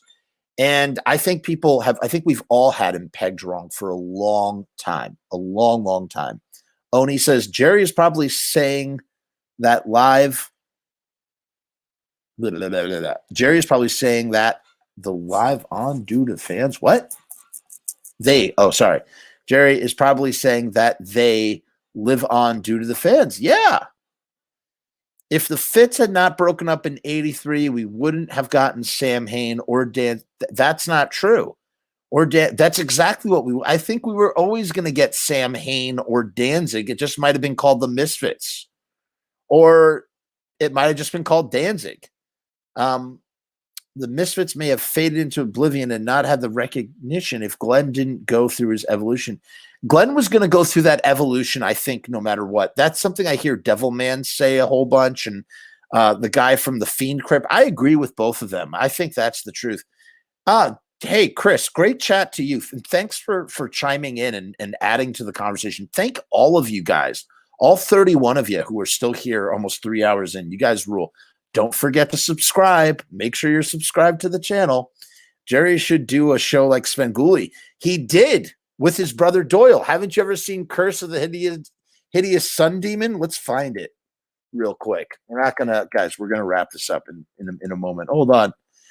Ballad says, to Grave fans, objectively speaking, Danzig's vocals are better. He understands how to use his diaphragm, his blues, crooners, influences. Graves couldn't sing. Sistine is absolutely correct. Could you imagine Graves trying to do Sistina's? It would be absolutely terrible.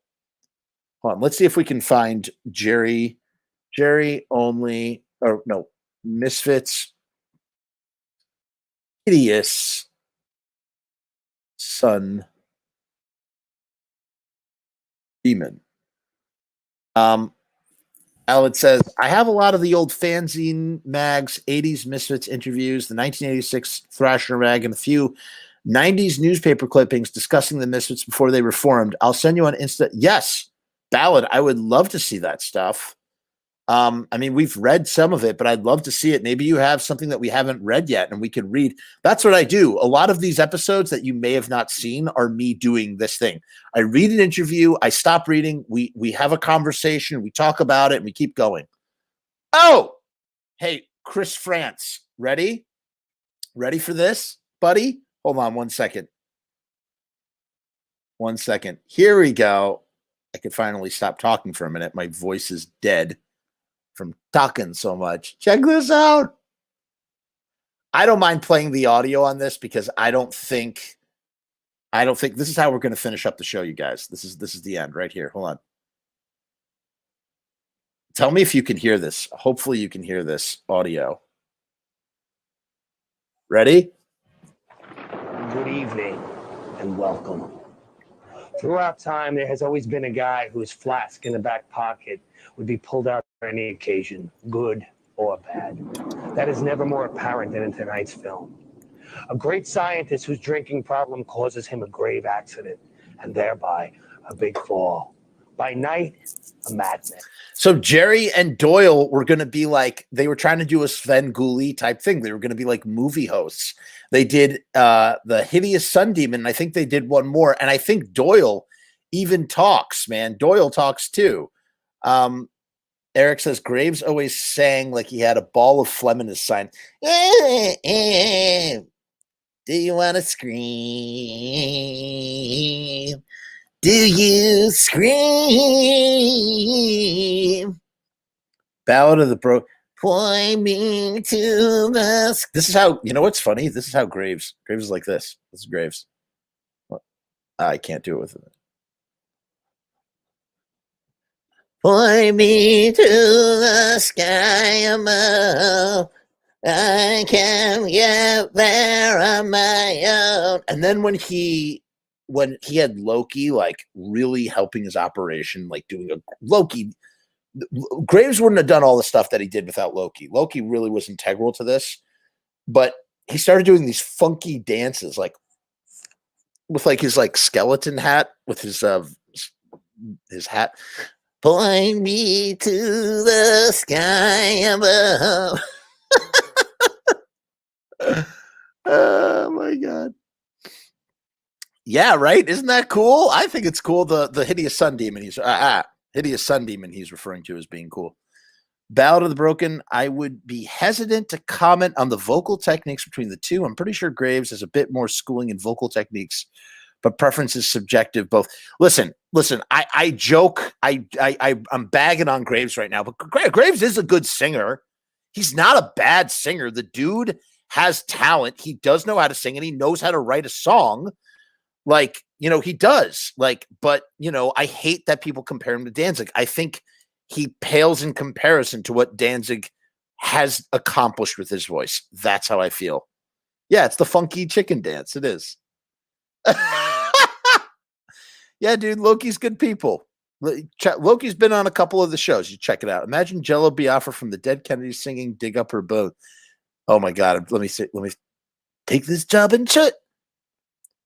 Point me to the sky above. I can't get it on my own. Point me to the graveyard. Dig up her bones. Anything is what she is. Anywhere is where she's from. Right? That's Jello Biafra singing "Dig Up Her Bones." I think. Oni, tell me how I did on that. What's another Misfits song? Hold on, wait. Let me think about that for a minute. In the night, I hear the voices calling. They seem to speak my name. I don't remember the lyrics. They came from hell, baby. They came from hell, baby. Miguel says, I remember seeing the Misfits animated pitch video. Yeah, that was by Doug Evil. That featured Jerry and Doyle. Can anyone link me to that? What was that for? That was like I don't know. That was like a proof of concept, but it's just them like bending guitars, like really weird, really weird. Battle of the Broken says, I'm not discounting Graves' talent, but compare the vocals on Static Age, including the outtakes, versus American Psycho, and also consider the differences in production. Lucifuge. Yeah, man, look, I think Glenn is just a superior singer. Graves is a good singer for what he does. Like, he is. He's good, but, you know, freaking... Yes! Horse thinks I did a good job. Horse. Thank you. I appreciate that. I just pulled that out of my ass. Have you seen the interview with Henry Rollins where he says he didn't like Danzig 1 because it sounded too much like the Cult? He hated. I don't. You know, I love Henry Rollins to death, but he has to take his head out of his ass over that comment because Danzig 1 is brilliant. It's just genius. It's just genius. He does pale in comparison, bro. Saturday Night was his best vocal performance for me. Saturday Night's good. He does good. Listen, Graves knows how to sing, and he's a good singer, but he is no Danzig, dude. And you just can't compare the two. Biafra Misfits, exactly. Let's watch a little bit more of this, and then we'll call it a night. I just wanted to. Now you guys got my curiosity piked. By day, well, you'll see. I want to hear Doyle talk. Put on some sunblock, and we'll roast up a good fiend. We present to you the hideous sun demon. Well, looks like Dr. McKenna can't control himself. His extensive drinking has caused a horrible accident and exposed him to lethal doses of radiation. He'll have to suffer the consequences. Can you believe this shit? We all know what happened to Dr. Bruce Banner when he was hit with large amounts of radiation. We all know what happened to Dr. Bruce Banner when he was hit with large amounts of radiation. Fucking Doyle, dude. Well, we got a small glimpse of what happened to Dr. McKenna with just a little radiation from the sun. He'll return to the hideous sun demon. This is amazing. The hideous sun demon was made in 1959. It's safe to say that this is a Robert Clark production from A to Z. He came up with the idea, he wrote it, he produced it, he directed it, and he also starred in it. It's very safe to say that this is a very talented man. The hideous sun demon. All right, Mr. JK Bro says, but what I'm about to do is sacrilegious. But imagine how amazing Saturday Night would have sounded with Glenn singing it right.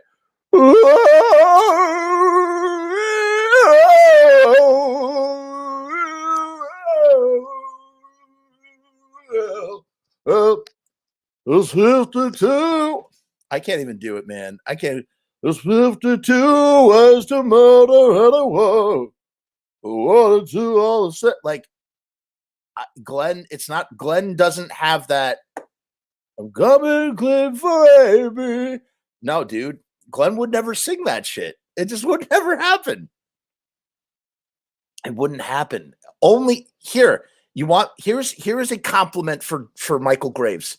Only Michael Graves could sing Saturday Night. Glenn Danzig would not do a better job at singing Saturday Night than Michael Graves.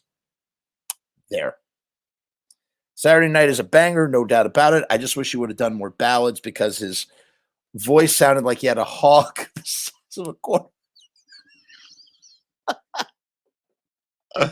It really, right? Doyle smash. Eric has to be up at 6 a.m. if I want to catch the Mike Kittia show as it's streaming. Wow. Hey, Eric, thanks for stopping by. And again, thank you for the support, man. It's always a pleasure when you drop by. Thank you.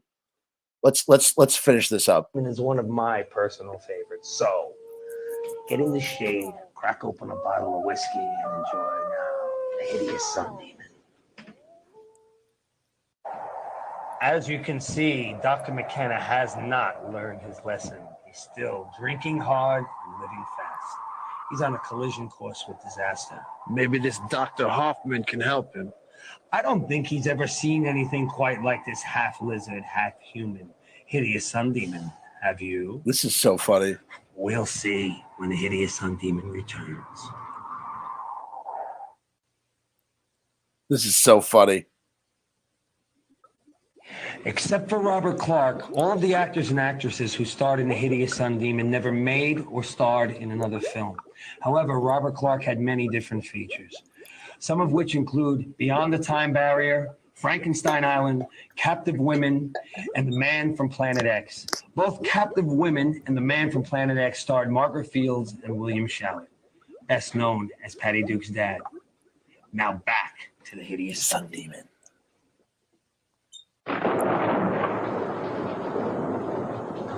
Dr. McKenna is out of control. He likes drinking whiskey and driving fast on the cliffs of Route 1. Not a good combination. But that's the least of his worries. Staying human, that's his main concern. Can Gil McKenna... Ballad says, one more question. I came in late tonight, so I'm cramming questions in. What does everyone's mom think about the Misfits growing up, having to hear it all the time? My mom appreciates the crooning. Wow. I'm like... First of all, I don't even, my mom doesn't even know who the Misfits are. If that, she could never identify a Misfits song and could give a shit one way or another. Like, and you know, I gotta hand it to my mom. She never gave me shit for like renting horror movies. She was always like very relaxed. I never had those problems with my mother. Funny enough, I had other problems with my mother, but I never had those problems. She was really cool about that. I try to be like that with my son. My son is 5 years old, and he wants to watch Return of the Living Dead so bad because he sees all my Tarman posters in the back. And I said to him this, I said, look, I'll let you watch Return of the Living Dead. He asked me, I tell him the story about Tarman all the time. That's his favorite boogeyman right now. I say, Jordan, you can watch Return of the Living Dead when you turn 10 years old. 5 years from now, you can watch Return of the Living Dead because I was 10 years old when I first watched it. So you can watch it when I watched it. And that's what I said to him. You can watch everything. I'll let him watch the whole thing. Nudity, violence, the whole thing. He can see the whole thing at 10 years old, not a day before. That's what I told him. I said, I won't let you do anything I wouldn't do. Call it a day. So yeah, there's that. Find a cure, or is he to remain the hideous sun demon? The hideous sun demon. We'll see. You know who he kind of sounds like? Sal B when he's doing his character. Sal B used to do these characters on Rock and Roll Cooking. Our special guest tonight, one of the most famous monster artists of all time, and our favorite, Basil. Oh, Basil was on the show? Well, first of all, I went to school for many. Look at him. Years. 12 years to be exact. And that's just art. So Basil is in my film. I interviewed Basil before he passed away. But wow, look at him there. School alone. What school did you go to? Oh, schools. I went in Washington, D.C. I went to school here, Phoenix School of Design. As far as James Warren goes, I see that a lot of these famous monster covers that you had painted were for Warren. Oh my God! Look at Jerry's hair. I didn't realize he interviewed Basil. That's so crazy. Look at that. Warren Publishing. I know that he had done Famous Monsters, Creepy, Vampirella. How did you get in contact with him? And what was your relationship like over all those years? Most of the people here would find that very interesting. A lot of these magazines. Look at that devil lock. It's like so crazy to me. He said, "Why?" Look at Basil's holding he's holding like a bone. Basil comes from Egypt originally. He's Greek, but he was born in Egypt, if you can imagine. Hug you and kiss you. And that's started a long time love affair, right? So after that, when I should have friggin' asked him about this. I didn't ask him when I did his interview. When did you realize that you really like to do the monsters? I realized it immediately, simply because I had a blank card. I could do anything I wanted. Think about this. This is Doyle interviewing someone. Doyle is interviewing someone. Jesus. I didn't have anyone to tell me how to handle color, what colors to use. So I just had a chance to go crazy, and I really loved it from that point on. Oh, that's a great image. My favorite kind of work, art form. Well, yeah, that's right. There was the crawling eye one as well, which I've never seen. I've only seen the hideous sun demon one. Doyle and I have been arguing over here in the dungeon, and we kind of want to know who's the best monster that you like to paint. Doyle's thought it was the creature, and me, well, I'm a very big Karloff fan. And what do you say? Well, look at Jerry trying to interview someone. This is so funny. Look at them. I love Karloff, but I can't put the creature down. He's also my favorite. He's a sweetheart. Yeah, he is. I can do a lot with him, Yeah, so Basil, how do you feel about coming out and meeting all your fans? I love it. I think it's absolutely great. It makes me feel younger again. They keep me alive. I love them. And I think it's beautiful. To be remembered is great, as the Greeks used to say. As the Greeks used to say. You know what's crazy? That this had to be 94, 95. This is before, I don't even know if Chud, and maybe Chud's in the band. Michael Graves is not in the band at this point when they did this, for sure. This had to be 94, 95. And this is also when they're doing a lot of chiller stuff. So it's kind of like maybe they're thinking that they'll go this route, with the Misfits. Your name is remembered. You're not dead. That's right. You live forever. You live forever. That's right. Now, a lot of people haven't seen this yet. We have it on a T-shirt. Now, Basil had done this for us. Now, Basil, I'd like you to get a picture of you holding this on chiller. because to us, this is the most valuable thing I own. Ah, And so this was for Chiller. So this was done through Chiller. I tell you something, I've waited my whole life to have something like this. It's an honor to have this. Anytime you need it, it's yours. And you're one of our greatest friends of all time. I really thank you for being on the show. Thank you. And they're stoked. You could tell Doyle is stoked, man, because man, they revered him. They truly revered him. He did so much artwork. I mean, he did both album covers. He did that T-shirt design. You know, I hope to do many more things with you, and we love you from the bottom of our heart. And a toast to the great big. He's eating the bone. The Go-Go's. Now back to our feature.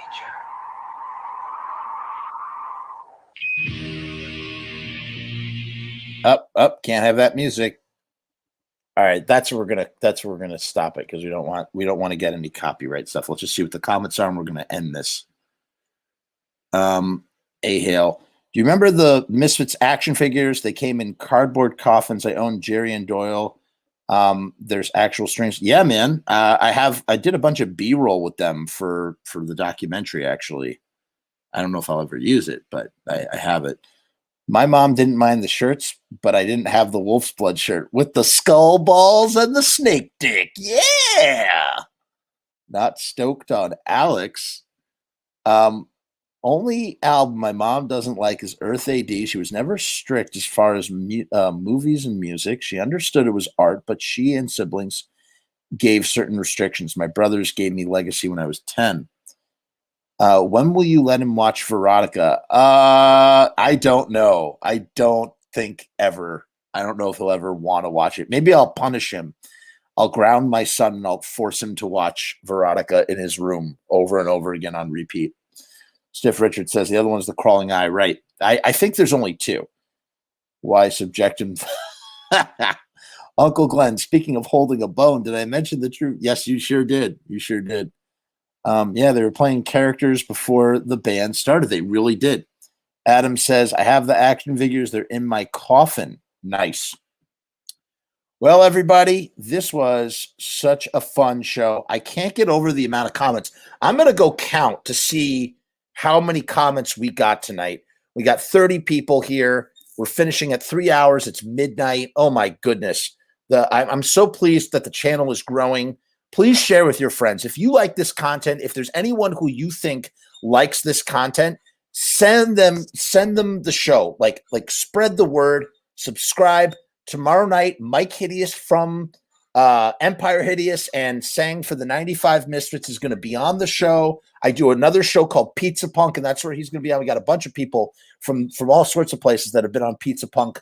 So there's always something for you to like on this channel. We'll be back next Wednesday with another brand new show. In the meantime, I'm just plugging away on the documentary as I do this Screamin' Jay Hawkins video, as I try to look for a full-time job. But in reality, I want YouTube to be my full-time job. And, you know, by you guys supporting the channel, you can help make that a reality by subscribing and liking and commenting and yada. Is there a Cash App or Patreon? Well, Ballad, if you want to, you can buy a cup of coffee right here on this little banner right here. You can see it says Ko-Fi.com, Frumess Films LLC. That's where you can support. I don't have a Patreon. I'm thinking about doing it through YouTube. There's a YouTube version of Patreon that I might do. We'll see. I'll see you tomorrow, Adam. Thank you so much. A-Hell, thank you so much. Do we think the new vampire movie is going to be decent? It's going to be amazing. Ballad, I did a whole video on it. Check it out. Guys, I'm going to say what we always say on the show. Besides subscribe. Peace and hair grease.